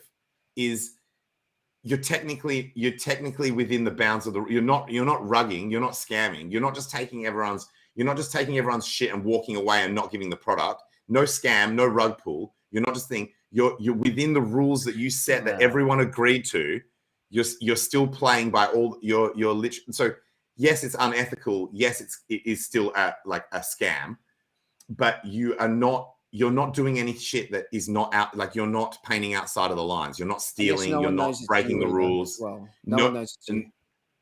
And technically, no one knows it's you. So when those tokens get distributed to that address, you're like, well, this person's sacked for it. Like, yeah, you're right. So you've got more plausible deniability. You've got better anonymity. Like, so there are. I still absolutely. I have to be so careful with this shit, man, because there's so many dum-dums that, like, when I do thought experiments of shit that I absolutely do not think will happen, there will be a small percentage of people. I like to think that in the HEX community, particularly people who are willing to listen to me talk on my streams at all, it weeds out all the like really retarded people. But like, you never know, man. There would be a small number of people who'd be like, oh my God, Tangent thinks that Richard's gonna fucking, do this trick with the thing. And by the way, it's too late to do it now anyway. He would have had to have done it while the sacks were still, like, before it became a. So Ash wouldn't burn his reputation. It would have had to have been done. It would have had to have been done. Ash wouldn't burn his reputation after broadcasting his dick size to the world. However, but what he would do it before broadcasting his dick size to the world. No. But Day 43 just made a really good point that I agree with. Is there is that plausible deniability that the address even belongs to him. So it doesn't burn your reputation if he just is just like, fair's fair. These people sacked. But we know that this hasn't happened. So because he would have had to have done it back when that would have actually been worth something. Whereas now, what is even at $45 trillion, it would probably get diluted because of that bonding curve down to like what, less than $1 billion, less than That's less what than I a wanted mil. to work out. It would be so insane. The ratio now would be so insane that you couldn't do it. Let me work out what the X's would be, because I don't even know when those funds came in. When did those funds come in? Oh, those scam tokens. Who knows? So I have to work it out. Do you want the address of the PulseX sacrifice as well? Just for your records? No. I've got it somewhere. Okay. Just right now, I just want to play with this. What are you trying to figure out? I'm trying to work out. They came in 130 days ago. He's trying to work out if this scam sack for 45 trillion got credited, how diluted it would get by the bonding curve is what he's working out. I'm not sure the point of the exercise. It's definitely not. It's definitely not gonna. It's. Wait, Jackson. This is one of those. This is one of those like even if. This is an even. Day 43 is giving us an even if defense. Like, so even if, to put people's mind fully at ease, like, even if this happened, even if this was counted, so then it still wouldn't be a problem because of this reason. 64 quadrillion times 3 is 192 quadrillion. Okay, 192 quadrillion. So 1 times, and this was 130 days ago. So I worked out it was about 550. So minus 130 comes down to 420. So 1 times 1.05 to the power of 420. Hey, 420. It's almost 800 million. So I would need to divide that I'd have to divide billion. 200 quadrillion. So it gets it under a mil. So it gets it under a mil. It gets it under a mil. So million, trillion, quadrillion divided is that by right? 800,000. I say 800,000 or 800 million. 800 million. 250 million pulse points. Wait, so you're not dividing the 3 trillion, you're dividing some other number. Because when I said it gets it under a mil, sorry, because it needs to be converted into points. Yeah, fair. Sorry, I did I did 200. So when I made that comment, it's under a mil, I meant in terms of in dollar value. Whereas you're doing points. You're doing points, I'm doing dollars. So it's less than a mil, it's less than a mil worth of value, even if it got counted because of that bonding curve. If we Which take would still that, piss me, it would still piss me off. Like that would still piss me off if it got counted. That figure that Jex's person said, that 0.00134, it would come to $335,000. There's no way that's going to be included. It's not going to be included. No. But even if it was, it's still not a problem because it would only be 300 grand worth of coins. Like 250 million points. So yes. So that math checks out with what I was doing mentally under a mil. Easy done. Well, that's what someone was just saying in chat. Dawsey was saying, check out who's the biggest holder of DAI, and PulseX Sacrifice holds 278 million worth of DAI, which is the number 2 address outside of Compound. That DAI should be if I was in control of that DAI, because that DAI is going to be worthless on PulseChain, I would be buying HEX with that DAI. If I had control of that DAI, I would be buying the fuck out of HEX to get something that is valuable on the fork. Doesn't that make sense? Wouldn't that make sense? What if he? What if it's going to be worth zero? What if it's going to be worth fucking zero. Yeah. What if he bridges it over to PulseChain, dude? Yeah. What if he bridges it over the PulseChain? There's a better use for it. What? So you can just do that anyway. Like, as in, i.e., buy the HEX, wait for the fork, and then just sell it back into DAI and then bridge it. You can do both. Why not both? Why? Why? Then you've got to why? sell it. Because we know virtually for certain that stables, the mirrored stables will go to zero. And then we'll need new stables that are either bridged or either created organically on Pulse or bridged over. So why not have something that is actually going to have mirrored value, and then you can sell it back and then bridge it? Like, you can do both. The risk is what if you bridge way it? too high to do that. How about this? Follow this. Like, what if you bridge it across? What's the risk that while it's link in HEX, it in a liquidity pool with the? You put it in PulseX liquidity pool with the copied version of the DAI to give it value on that side. No one's going to do that either. That is I don't swear to God, that is the worst narrative going on this chain. Yeah, I agree with Jester on this. If you pair up something of immense value that is redeemable with zero value, with something with zero value, anyone that's got the zero value thing is just going to sell the fuck out of it. Yes, I agree with Jester on this. It's a dumb narrative. He's not going to do that. Yeah, but that and you don't need to because you don't need to because when you bridge it over, then you've got the stables over there. Like, as in you've got a stable coin, either bridged or, like I said, one that's organically created, like Liquid Loans is going to have so an organic or bridged stable will work just fine. You don't need to try and revive the life out of one of these worthless mirrored stables. But even if that was the play, you can still do it in combination with what I was suggesting. It doesn't. Okay, so hang on, the mirrored stable, guys. Wait. but isn't that what's going to make, if you just wanted a chain that didn't have any copies of anything because you didn't think they were going to have any value, then you wouldn't bother copying the state at all. No, just stables, bro. Just my comment only applies to stables. All right. So then you bring that DAI, and then you put in a liquidity pool with like a copied token on that side, so that copied token has some value. Everything you have listed does not rule out what I'm saying.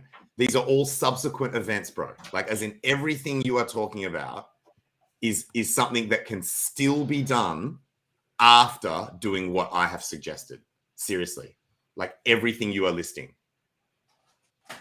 all of them, all of these ideas.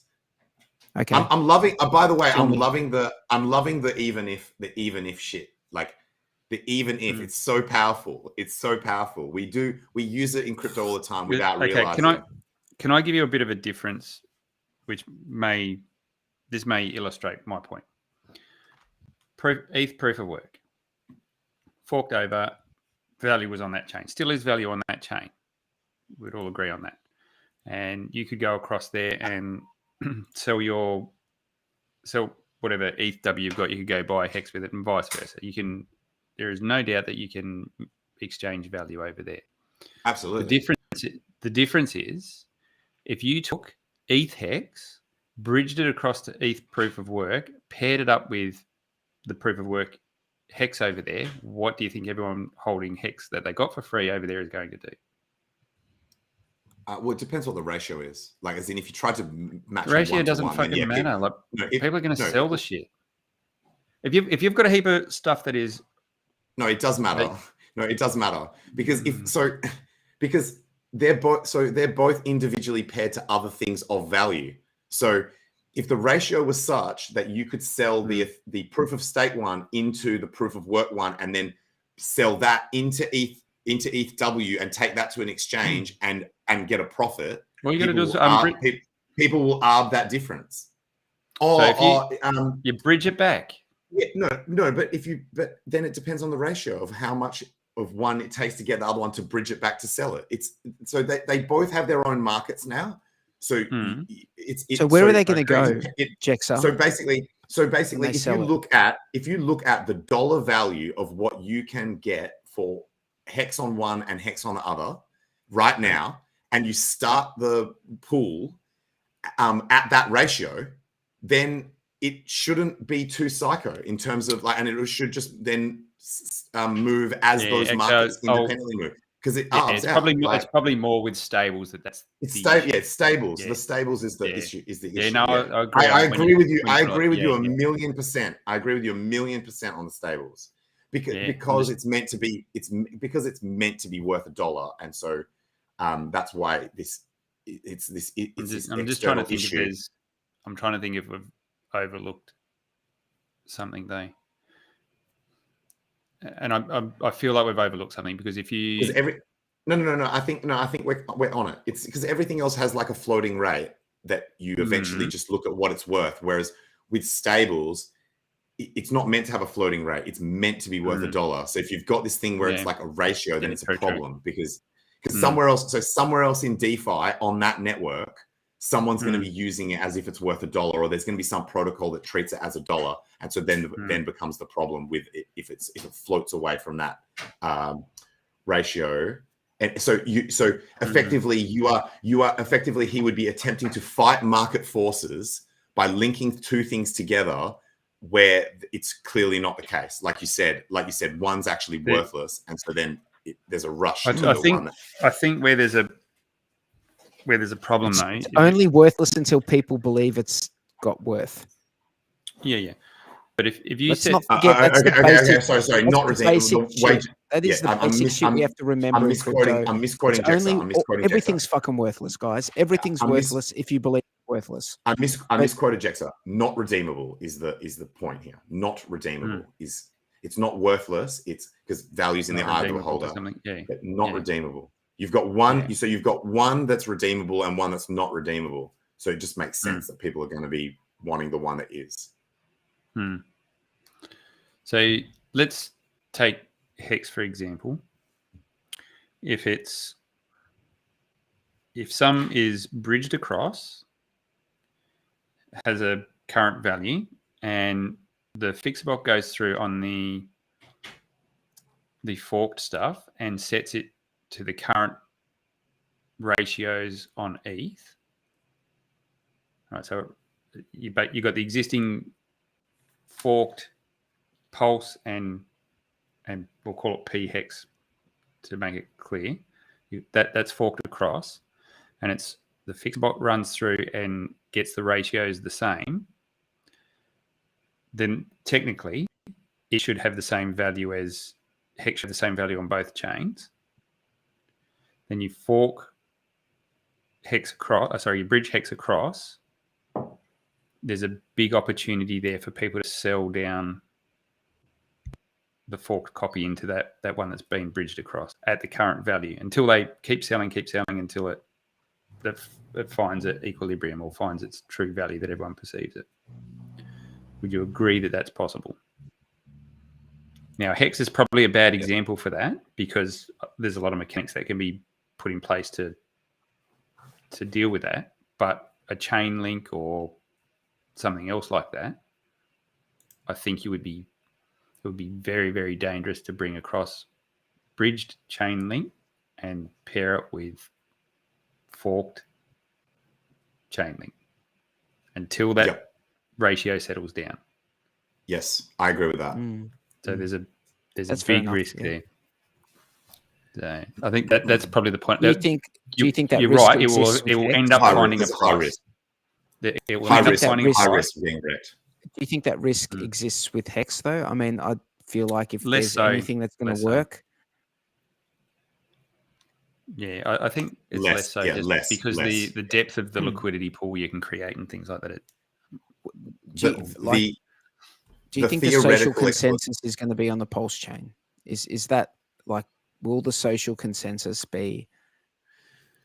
I always argued I think you can set up a value transfer mechanism where people can freely transfer their value from ETH across into PulseChain without damaging the price. So you could effectively swap your EHEX into PulseHEX if you wanted to do that.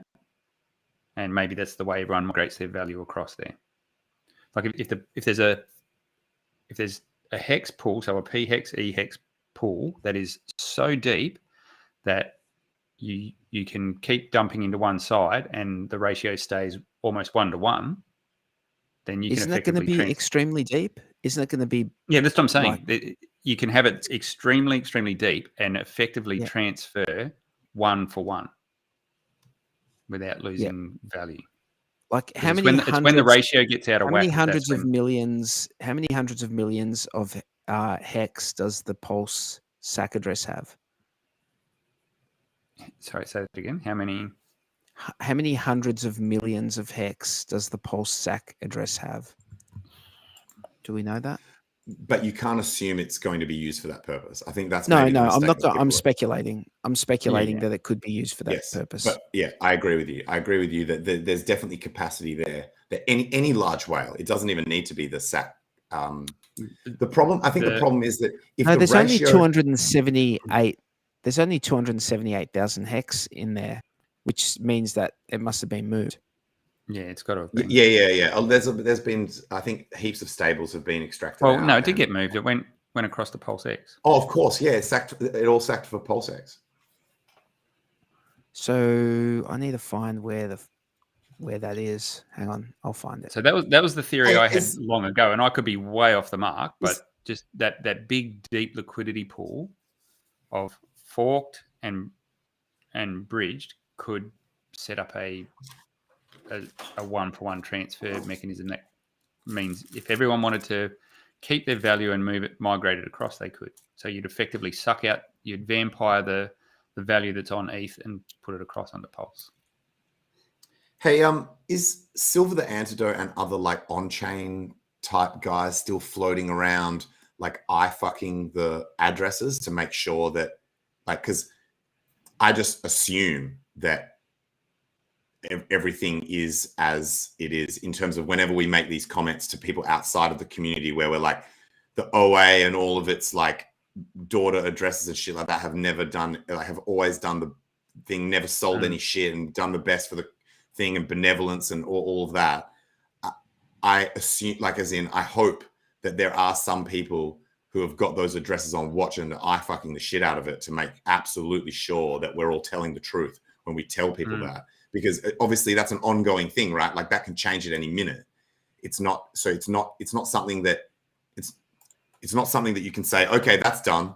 It's like it's something that needs to be like exactly. Thank you. It needs to be monitored on an ongoing basis, just mainly for the purpose that we're not misrepresenting things to people who we are debating against, pitching HEX to, etc. Short answer is I don't know if anyone is still. Yeah, because I haven't heard from Silver the Antidote for a while. Hey, like I haven't seen any videos or tweets. Or anything, he's gone to ground a bit. I haven't. Okay. I think so. Obviously, there was Gunther was doing it as well, but I'm not sure if he's still bothering to keep up with it. Really, at this point, like you really need that in some sort of tool that. Oh yeah! Wow. So this is last tweet from Silver was November 26th of last year. Which, I mean, look, that's not that long ago, but it's. This is a good comment from. So this answers the question that I was asking. There's 650 billion HEX. That's in total. So a 10 billion pool with a 10 billion match is sufficient to permalock it. Yep. That makes sense. Yeah, that's right. No one has 10 billion coins to move 1-to-1 or 2-to-1 yet. So I think that's the secret sauce. Although like it's all speculation, I think that's the secret sauce. If you wanted to suck value out of a chain, is to have that deeper liquidity, so you can do it without pushing the ratios around. It'll be interesting. Oh, bro, that's actually the best incentive that I've heard so far for someone to actually do it. We spoke about that a long time ago. No. Yeah, we've been talking about maybe. that. No. I know we have. I know it was so long ago that we forgot that we talked. No, it's not that. No, it's not that. It's not that. I remember talking about it. I think I may have just missed that final step of what that small nuance of why, like, so I always saw the incentive for any whale to do that is this whole idea of like no cheap HEX anywhere and like and for the community so that they're like so you don't lose value and that you're not like, oh, the half my fork coins basically went to shit, right? Like as in I saw that as the benefit, but there's a even greater benefit is that, like what you guys are saying now, which I didn't pick up on when we spoke about it all that time ago, is it allows hexagons to take all their economic energy and activity over to the PulseChain with no loss and no risk. That is a very powerful incentive for a benevolent whale to do. And what it means, because you imagine everyone's got 15-year stakes and things like that. So this is something that could potentially need to sit there for a long time. Yeah, that means that person's got to hold the bag, like as in, so you won't see it on paper because in paper value, that person or entity, it will look like they have just as much of stuff that's of equal value, but what they're really basically doing is they're allowing that trade to occur and let it's sacrificial. It is yes. So that if eventually it could be sacrificial. Yeah. Yep. So it's just like a big sink where everyone can transfer value across, and at some point you could just withdraw the. And so there's going to be more EHEX. There might be people that want to go the other way. There might be people that want to go the other way as well. This is true. And potentially, you know what I mean? Are we saying that there might be more EHEX, like in the liquidity pool, there'll end up being more EHEX than the Pulse HEX over time because people are swapping? Potentially, yeah. Potentially. Yes. Yeah. So because would that if they don't adjust that liquidity pool and reduce the number of I ETH I but think- in it, proportionally Yeah. it won't matter though. Proportionally Yeah, it won't that's matter, right. man. Like it'll be a drop in the ocean. Like it's yeah. so because and the reason why that has to be the case, the reason why I can say this is if that ever became a significant proportion, then it fucks the ratio. So Yeah. do you see what I'm saying? So it has to always be tiny in comparison to how much is pooled. So Interestingly, I can give you an example of someone who might go the other way. Say there's someone who is not necessarily an RH maxi, but sees this as an opportunity in the short term to do this doubling thing, and they're like, okay, I want to get in on this double. The thing that's most likely, I agree with this thesis that the most likely thing to actually retain value is HEX because this community there's overlap. But they don't believe necessarily in the community or RH. They buy the HEX, they get the double, but because they are not RH maxis, the chain they believe in more is Ethereum because it's been around longer and whatever. And it's like to them, that's the real EVM chain, or it's the OG EVM. They will want to go back the other way. They'll want to bring their economic energy from the HEX that they just got mirrored and bring it back over to and have HEX on the Ethereum chain, where the chain they believe in more. Now, I think that Why not just have person both? that I've just described Yeah. is a much smaller percentage of people. So it's a much smaller group than what would be going in the other direction. But I'm just giving an example of someone who might want to go in the other direction. So Richard might, whoever owns those coins might not have to cop 100% of the flow. They're only having to deal with the net flow, which could be smaller than 100%, like smaller than the total. Wouldn't it be prudent to like keep both sides, like rather than swapping all into one? And you've just that's a third. A bit more of a third group of pragmatic people. approach to. So all three will exist. All three, there'll be all three people. Some people want both, some people that just want one, some people that just want. Okay, so we did speak about this as well. So the next step to that, when you draw this out, is you go, okay, well, why would someone do that? And the reason why, let's imagine everyone on Ethereum was took any liquid they had, pushed that across, which doesn't affect any of the yield side of things because it was liquid anyway. But then over time, everyone that end stakes sucks it out, pushes it across. That's when you end up with a discrepancy in terms of, okay, the yield is impacted on each side. So then you could have, so let's say a lot of value flows across the PulseChain, and over time then it becomes more valuable in terms of yield on ETH. You would get people flow back. So what's the purpose of sucking it across? Like you're bridging it across, right? Well, we burn up Or so much are you selling it? on. Are you selling it into the other one? Okay, so yeah, you're selling it into the other one, and the reason why you would do that is how many hundreds of thousands, millions of dollars has been just burnt in gas fees unstaking. If you can have something that represents the same value but costs 100 times less to do your transactions, or even probably 1,000 times less to do your transactions, what are you going to do? You'd be a mug to keep giving up your Ethereum for gas fees if that could put into value that you keep. Oh, that's sick. Yeah, that's sick. So are you saying you go over to Pulse, you create the stakes, and then when you end it, you can take it, if you want it over on Ethereum, you just bring it back over? Yeah, but what I'm saying, the final conclusion to that is, okay, well, if that does happen, so let's just say everyone migrates across to PulseChain and the yield on ETH just skyrockets because no one's staking long or restaking on there. Then what you need is some mechanism where someone can balance those yields out. How do you do that? Well, someone with a bunch of HEX needs to do some long stakes to bring the yield down on ETH. So what kind of entity could do that? Hey, another thing, I agree with those comments that Johnny was just posting, by the way. So another thing is, we could say, even if a benevolent whale doesn't step up to do this, a bridge could be created with a small financial incentive to be so that collectively the community. No, you're right. It needs to be such a huge amount. It's like it needs to just absolutely obliterate any. Yeah. You couldn't. It couldn't be done as a community effort. It needs to be. It needs to be like psycho levels. Yeah.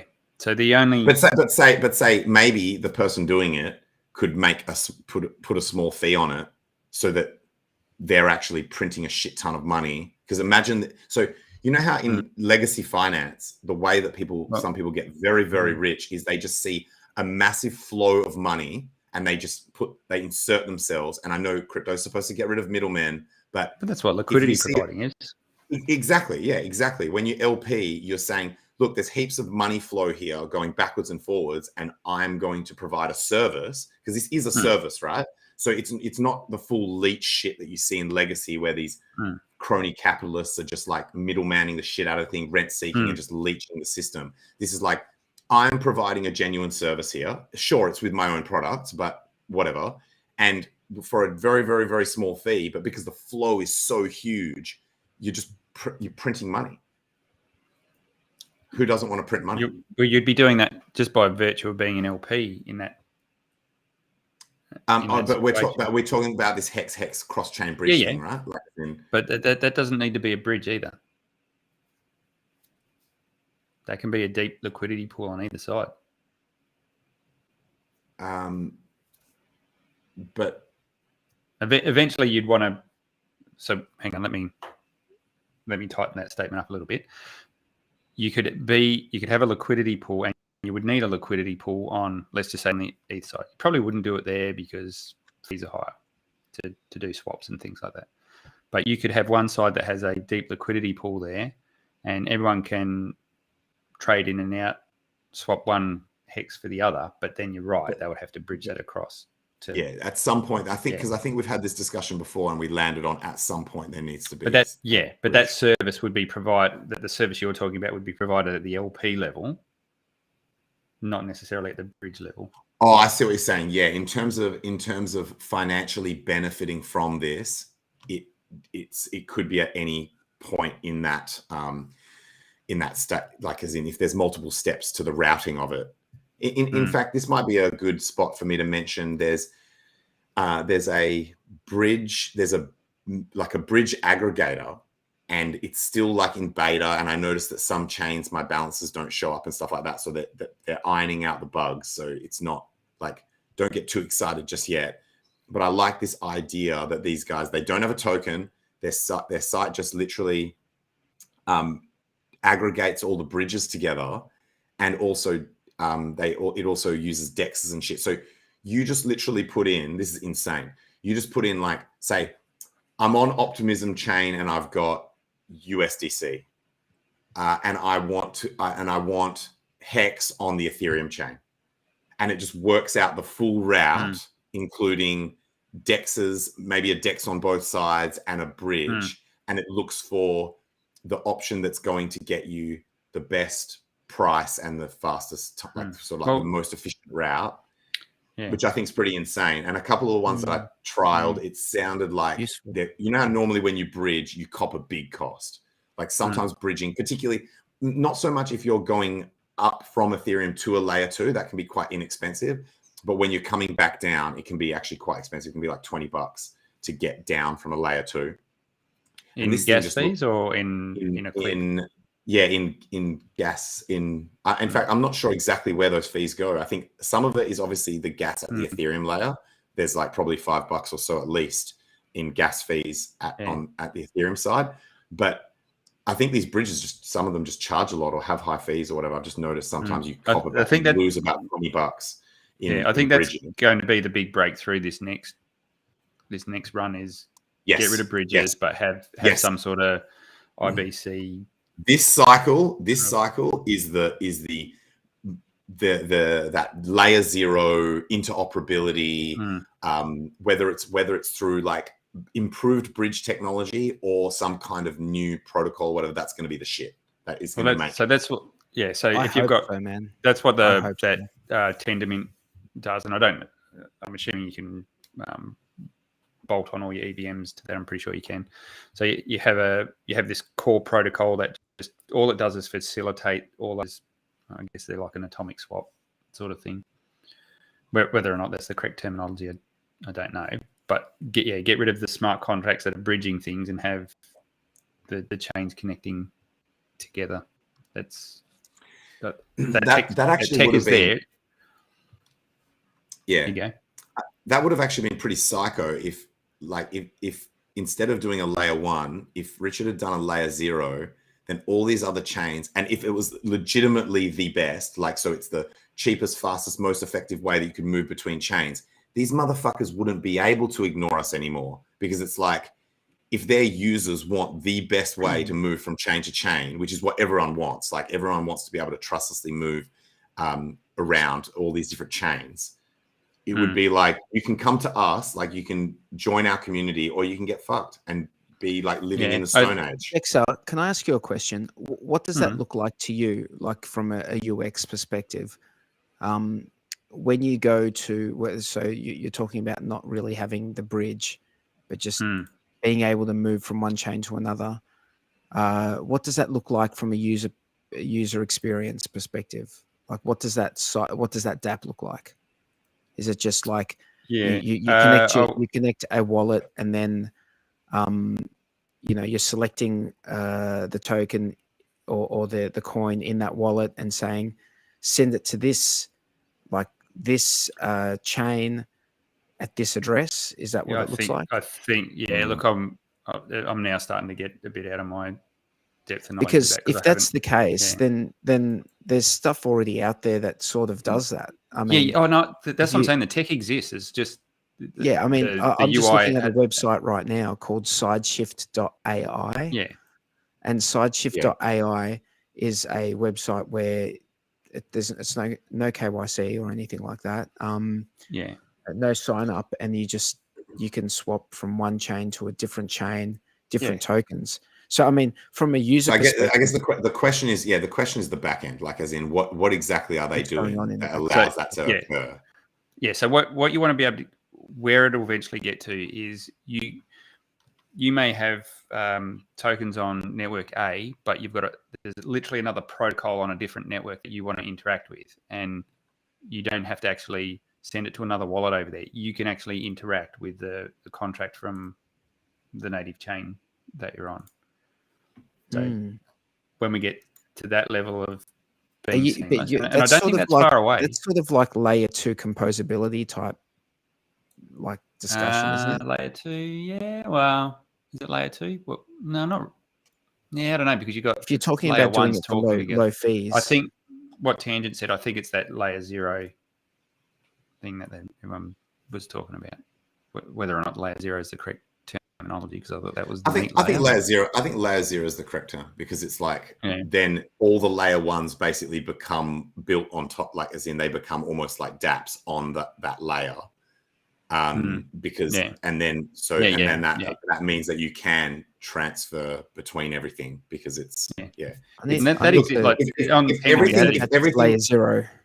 If everything was EVM compatible, this would be a lot easier. It's like once you start including chains that, because see the way that they do it with EVM compatible chains is you don't need to trust, like, because the addressing system is the same. If you're proving that address belongs to you on one chain, they know they can trust that address belongs to you on all the EVM chains. So the chains don't actually need to talk to each other. They know that owner A equals owner B. Yeah. Whereas private key is the same on all the addresses. Exactly. Yeah. So that assumption or that fact makes it a lot easier. As soon as you go into chains then the chains need to start to have knowledge of what is going on the other chains, and then various different elements of trust or trusted entities or people providing liquidity. That's where it gets tough, I think. Yeah. From what I've read about it and what I've looked into it, like for the bridging side of things, knowing what's going on another chain is where at some point there has to be some point of like trust, and it hasn't been solved yet, or they're trying to solve it. So I think what they're doing, and Cardano is an example of this as well, where they've got a bridge is not the right word, but there's a communication channel, let's call it, where the Cardano blockchain can natively speak to an EVM. So then that way it has knowledge of what's going on. There's a bit of software that's been built, not a bridge where you're locking on one side and releasing on another. This is inherently tied into the. Yep. So it speaks both languages. It's like a I've heard of others doing like side chain, like having an EVM compatible side chain. Yeah. Or that's some, right. Exactly. Some kind yeah. of, So it doesn't rely on an oracle. The information is there. It's there with the chain. I was actually just about to make this point broadly, that some of these solutions require the chain in question to do some shit to become compatible, right? So like sometimes it's not like I'm going to design a layer 0 that just does everything. You would need some kind of conformance from these existing chains. So because those what are they called? What's it called when you have like standards? Those standards haven't been created yet, right? So, and you're going to find it's going to be damn hard with some communities like Bitcoin to get those communities or those devs to agree to be compatible, because sometimes that's their narrative, is that they're not compatible, right? Like their narrative is like, we're not part of this. There's us and crypto. It's like Bitcoin and crypto, not get rid of this nonsense. Yeah. So speaking of Bitcoin, have you when you finish your point? I want to have that's before we pretty go much my own point. Yeah. Before we go into Bitcoin, so there's a dirty word in crypto which is oracle, and everyone gets all fired up when they hear the term oracle, but that's essentially that interconnect between the two chains. That is an oracle. It can be done differently now because all the oracle is something that knows what's going on both sides. And if you speak to any of the guys that are in charge of oracle type projects, they already are way ahead of the curve, and they understand that their oracles, although they're just doing simple price feed calls at the moment, they're looking further ahead to how they will sit in between chains. Yep. Just a side point. Go ahead. Bitcoin. I don't know if you guys caught the end of a Twitter, like I did a Twitter space where I was actually quite strict about no one was allowed to talk about any shit other than HEX. And if they were, they had to use diodes. But towards the very, very, very end of the space, I guess like I was like a little bit looser with the rules, and Jesse came in and we were talking about various shit. And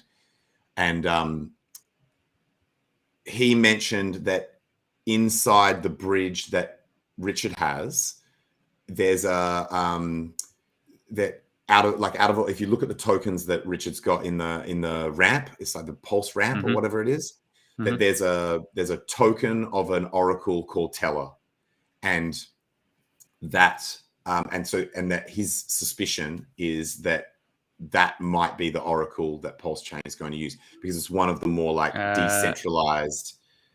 I know intimately what that's all about. So, are you allowed to say? Is this the reason why it's there? Public? It's public knowledge. The Liquid Loans team have put that out there before. So, Teller is going to be the oracle that the Liquid Loans protocol will use, and in the reason why you see that on Pulse Bridge or whatever it's called these days, ramp is we're looking at using the native ETH tribute token, which is the Teller's token, to come across and bring across some of its value into PulseChain to secure the oracle.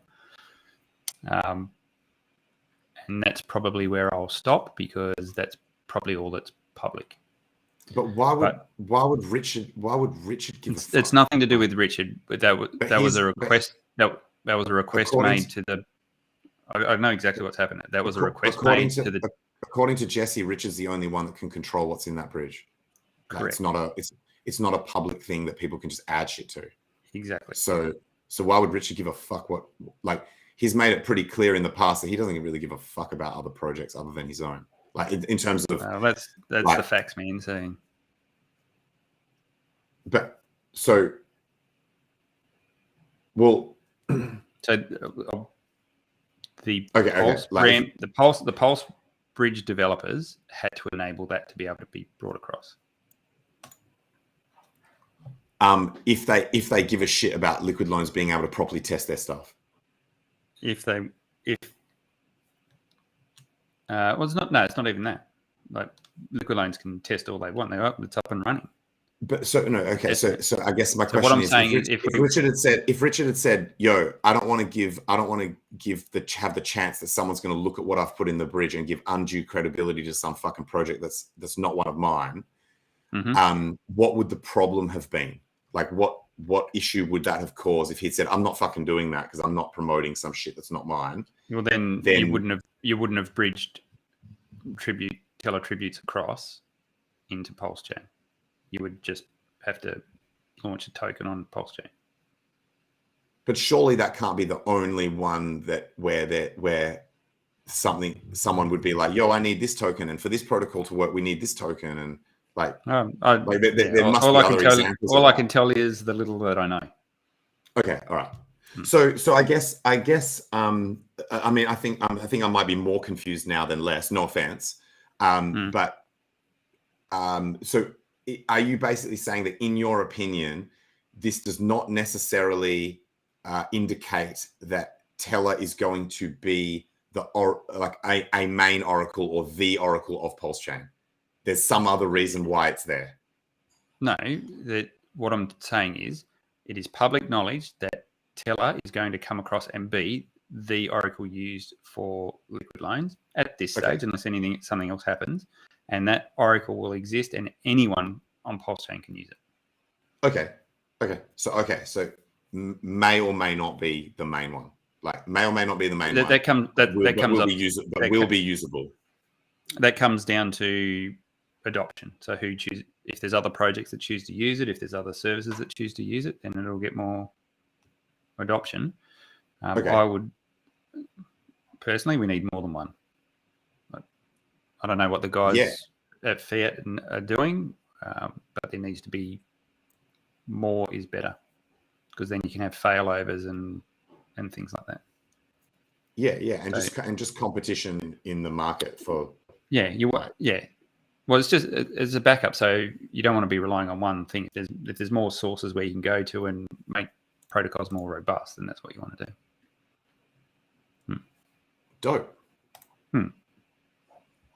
But that's all public. So if you've been paying attention, you should know that.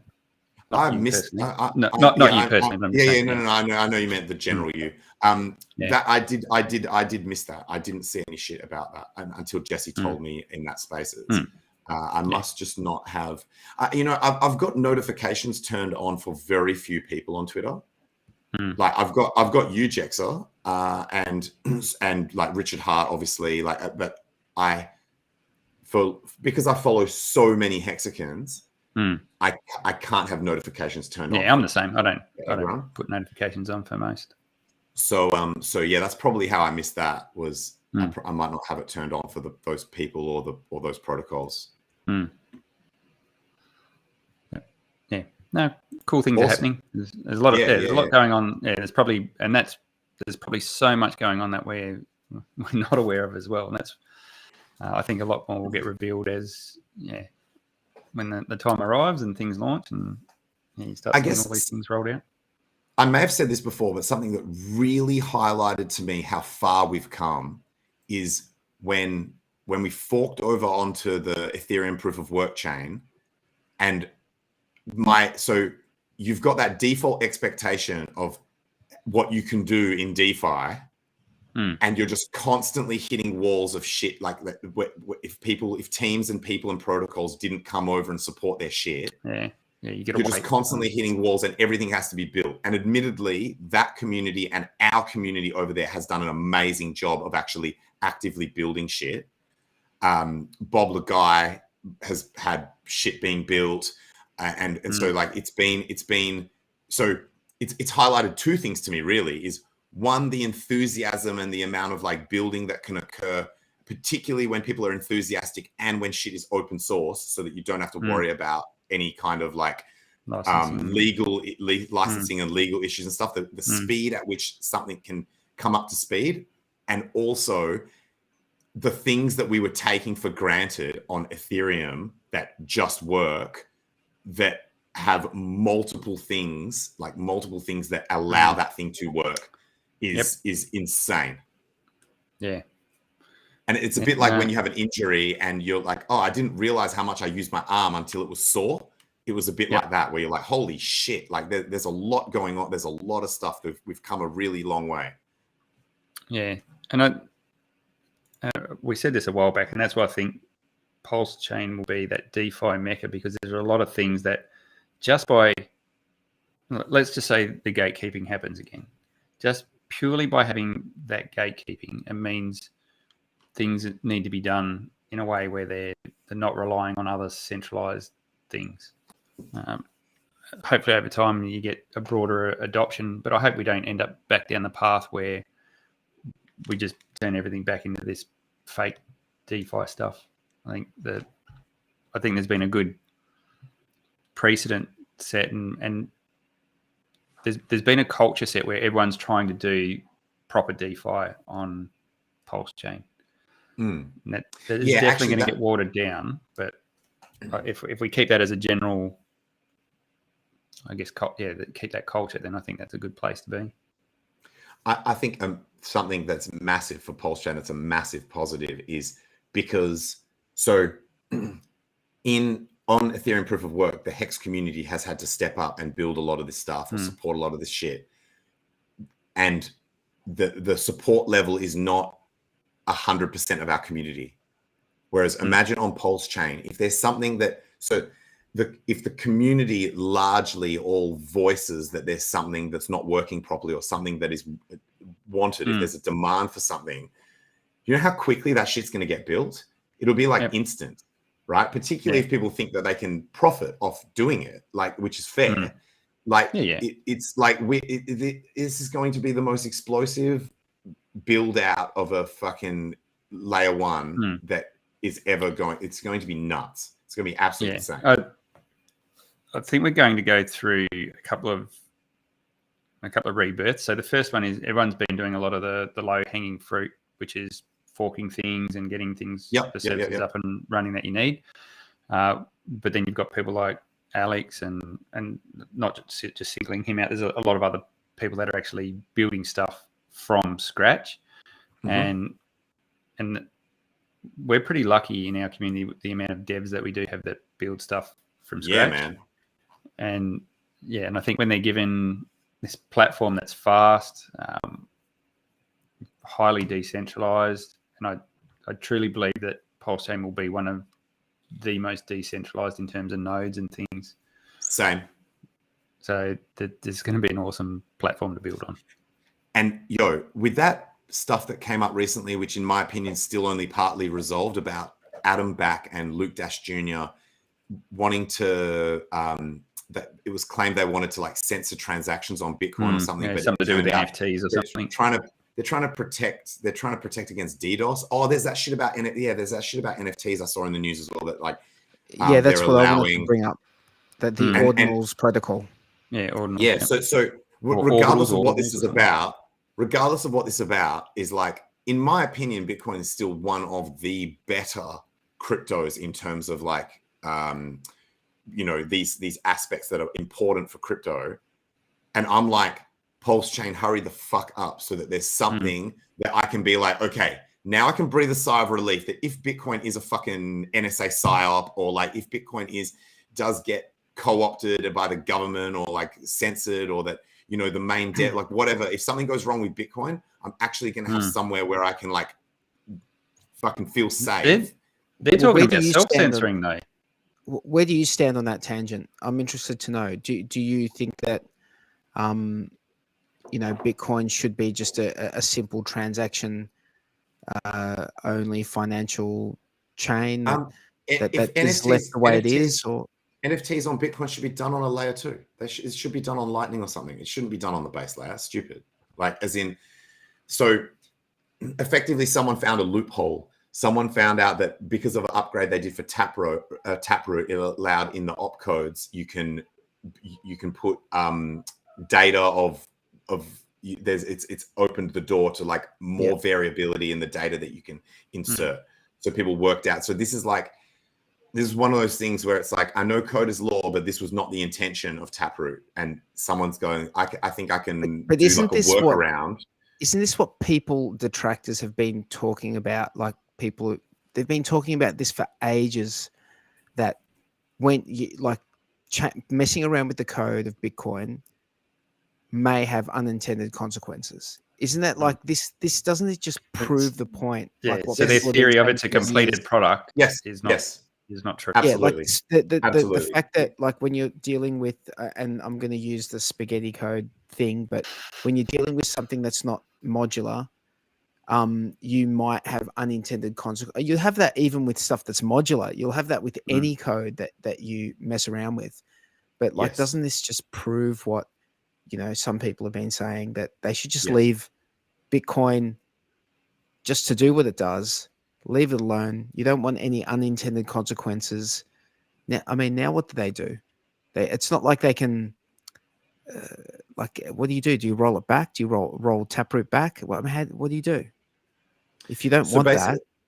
So I think the last time we had a similar discussion, where I landed on was, because it is software, and this is always a problem in terms of there's a potential for this to happen. And Bitcoiners do downplay this, and they do make misleading statements where it's like, and even Saylor, it's one out of all the stuff that Saylor says, he's a really good Bitcoin advocate. And most of what he says is actually accurate when he's talking about energy FUD and stuff like that. The vast majority of what Michael Saylor says is fucking accurate, despite what people want to say. But the one thing that I hear him say, it's, how I used to say, I listen to Richard Hart and I agree with all of the shit that he says, except for these very few topics, which are the things I debated on him on, like proof of work versus proof of stake, stuff like that. This is the thing where when I listen to Saylor, I'm like, this guy's legit. But the one thing that he says that I'm like, is he being intellectually dishonest, or does he actually not, like, is he being dumb, or is he misleading deliberately or accidentally? Because this statement is wrong. When he makes this comment where it's like, if you want to store value for 100 years plus, then Bitcoin is the best option because it's immutable. It's never going to change and shit like that. And you're like, bro, it's software. Like, it clearly changes. It clearly gets updated. Like, so, and there might be one or two other things that he says that I don't like 100% agree on. And where I landed last time was, yes, this is true. It is something that should be admitted by Bitcoiners and the crypto space as general. However, it is the best we have. Like, it's the best we've got in terms of a money. It's still, in my opinion, far superior to any other money option that humans have available. So while it's the best we've got, I'm still keen. But now, obviously, with PulseChain, is anyone going to admit that it's a fuck up, though? Because it's a fuck up. It is a fuck up. Oh, sorry. You mean this specific issue, not just the specifically this issue of now that there's this NFT situation with ordinals protocol. Oh, it's a fuck up. Yeah, no one intended this to be. Yeah, I agree. It's a fuck up. I'll admit it's a fuck up. I don't think the Bitcoiners will admit that. As in, no. Yeah, there's no way. But it's definitely a fuck up. And that they're lucky that this is the fuck up and it's not something else. Yeah, it could have been an inflation bug, like theoretically. Is this a denial of service vector though, or? Well, it can eat up block space. So I got a reply from Luke Dash Jr. Actually, I was quite impressed. When I tag Bitcoiners, like when I at them, I don't expect them to reply. Like, remember when I was going to debate Richard Hart, and prior to me debating him, I was like tweeting at all the Bitcoiners, Max Kaiser, everyone, being like, guys, do any of you who are like intelligent and well versed in Bitcoin and respected and stuff want to step up and do this debate for me so that I don't have to? Because I will sound biased. It's like, oh, it's a hexagon debating Richard. Like, that sounds like controlled opposition, right? So I'm like, one of you guys needs to do it. Not a single one even replied. So no one even replied to my tweet saying, no, I'm not interested for this and this reason. Yeah, and I don't can want to understand lend why, credibility, anything that, yeah. So, and also I didn't have really a very large following at the time. Like, I mean, I still don't. But the point is, Luke Dash Jr. replied to my tweet. He replied to my tweet. It's obviously something that's because it's so emotional. Because tweeted out, Bitcoiners cheering for censorship is fucking disgusting. And he said it's not. He said it's not censorship. It's to prevent a DDoS attack, a DOS attack. Like, It's damage control. And so that's arguably worse. So they've introduced something that can bog down the network. Yeah, I guess. But I mean, people still have to pay for that block space, right? Like, it's not. Yeah, okay, but it's not like these blockchains that they like make it free. But that was the hill that they died on. Is they were prepared to say that we're going to lock in the block space at whatever it is, 1 meg or whatever bloody, I don't even know what it is now.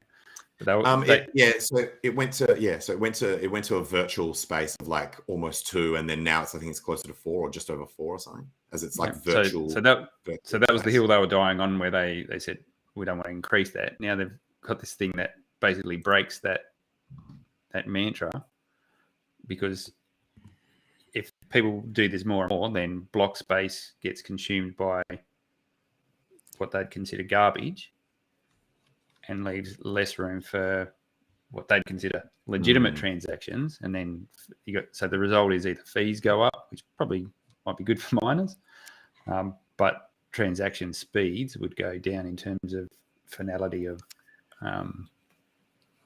financial transactions. I'm going to predict next bull run, Bored Ape Yacht Club on BTC. on Bitcoin. On Bitcoin. Oh, bro. They go off too. But you get. So how does that work? I don't even know if you can transfer them though. But it would have to be something that you Bitcoin Ape put this block op, club.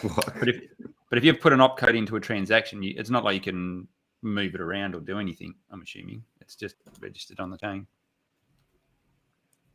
Bitcoin Ape block club is what I'm going to call it. So you guys know I'm code is law. I'm like Ethereum classic.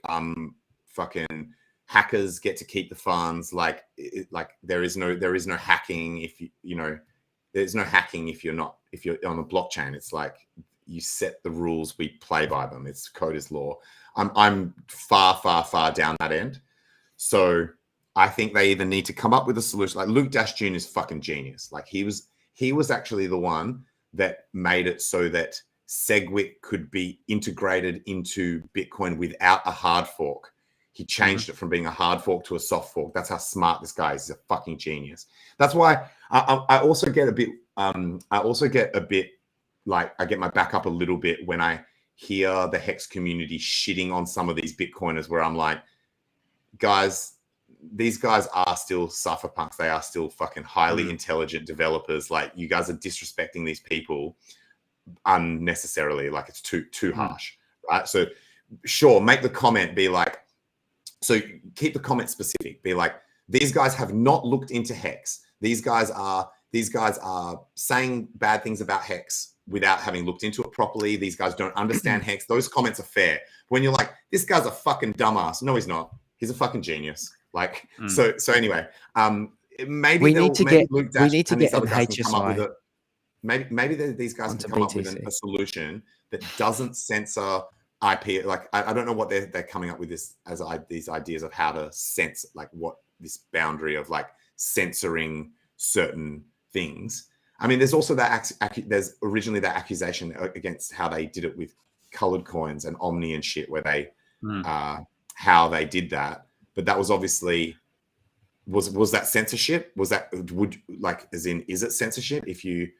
It's not censorship if the code says something's not allowed, right? So if you were to fork that Bitcoin, is a bigger problem, man. That is an even bigger problem. If the rules of the game can change mid-flight. Actually, yeah, you're right. They're stuck now, mate. Guys, they're stuck now, because if they fork it, then they're no better than Ethereum for rolling back the DAO hack. Yeah, like they are piece of shit Ethereum. Like, and BTC and guys, look, BTC is BTC, but I see this as an opportunity for hexagons to get a HSI NFT onto BTC. Shouldn't we be working out how we can get a HSI NFT onto BTC now? That is what we need to do. I don't think you can do it. I don't think you can go cross chain with this. I think these ones are going to be NFTs that are organic to they'll be native to Bitcoin. You won't be able to interoperate with other chains. So you could create something like it, but then that hex won't ever be able to get back to a EVM chain. So someone would have to build a bridge.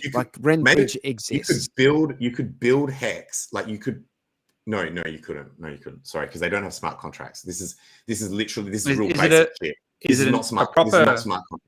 This is just data. This is just data. That's the thing. I don't think it's a proper. You couldn't build hex.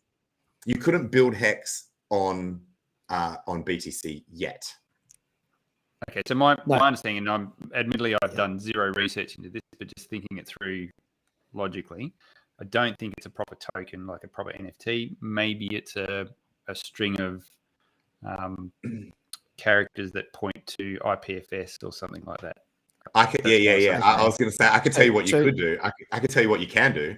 We could fucking put an advertisement for Hex on the fucking Bitcoin blockchain. I'm serious. You could get an image that's like Hex. The ones that everyone loves, 38% real, even though I don't like that pitch because that percentage it should be a block with 5555 in it. Yeah. Oh, I think that block might have passed. No, there'll be another one. Oh, actually, no, there is one coming up. As in another 1,000 blocks from now. There will be the 555. Right. Will be the seven. It'll be 775555. All right, Hexicans, you know what to do. Figure out how this thing works. Let's go 1,000 blocks. So you can images can go in. So you could literally put an advertisement for Hex on the Bitcoin blockchain. Let's fucking do it. I'll fucking do it. That's gonna. What's the cost of a block? Guys, you've got 7 days. You've got 1 week. Oh, they're talking about patching or something, aren't they? Depending on, and also, I guess you talking for the block height. It wouldn't. The image. You wouldn't even need to be able to. You wouldn't even buy the entire block. You wouldn't even need to buy the entire block to put an image of a Hex ad on the blockchain.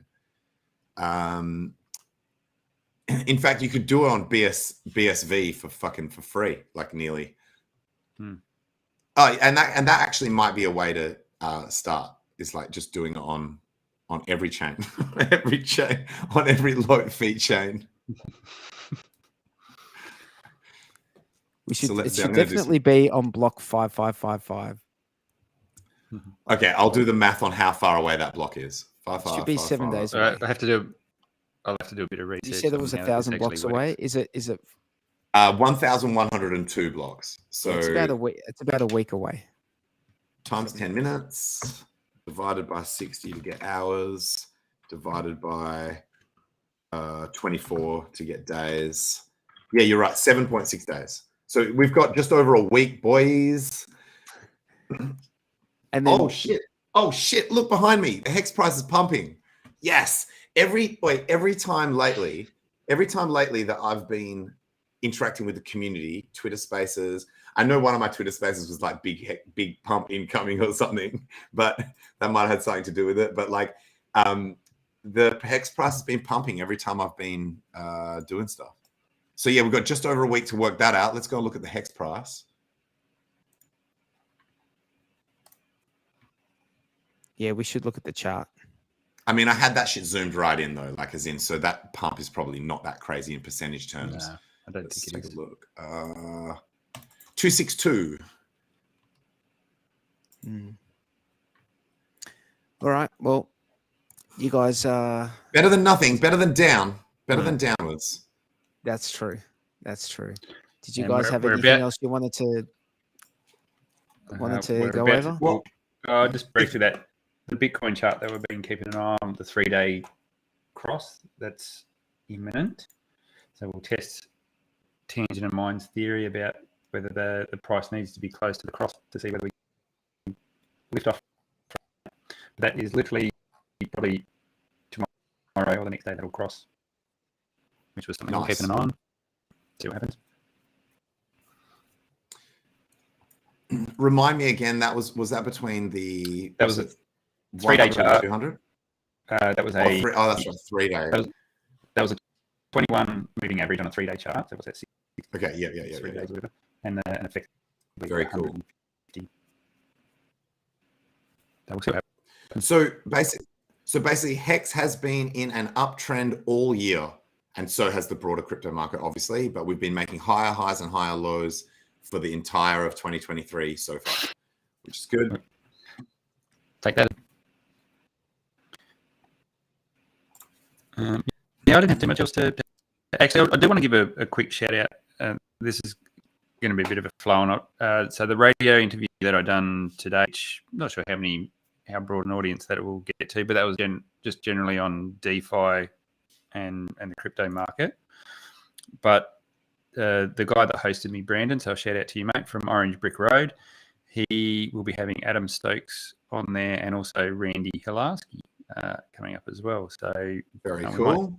Yeah, and although the conversation I had today was pretty general and didn't really talk about HEX as such, there's probably more opportunity when I get back in front of those guys another time and we can delve into a few more things. So yeah, that's good that we're at least getting out to a different audience there. Yeah, well done, mate. As my outro, I just want to say that I have really enjoyed the conversation today, especially on things that we have disagreed on. And I just got a message asking me to give a shout out to an Aussie Hexican named Matt X Bomb. So shout out Matt Hex Bomb. I thought it was like Matthew X Bomb, like Matt Hex Bomb. What's up, Matt Hex Bomb? What's up? So yeah, and thank you for everyone watching. Thanks to everyone that was getting involved in my Twitter spaces recently. I've hosted 2 recently. One was recorded, one was not. And I'm going to be doing more of them. And I'm actually going to start doing Twitter videos since my YouTube channel got banned. I'm not sure when I'm going to start doing those because I bought the Twitter blue check thing, which means I get to upload longer, higher resolution videos to Twitter. That's part of the deal. And yeah, fun times ahead. I can't wait to continue the bull market. Let's go. Thanks, guys. Thank you, Jexa. Thanks, Tangent. And thanks to everyone in the chat. Man, we've been going for 2 hours and almost 3 hours. 2 hours and 42 minutes. We go hard, son. Dude, I've just realized I'm tired as fuck. Let's wind this up. All right. See you later, guys. We'll see you next week. And thanks, everyone. Thanks again. Thanks, chat. Bye. Go HEX.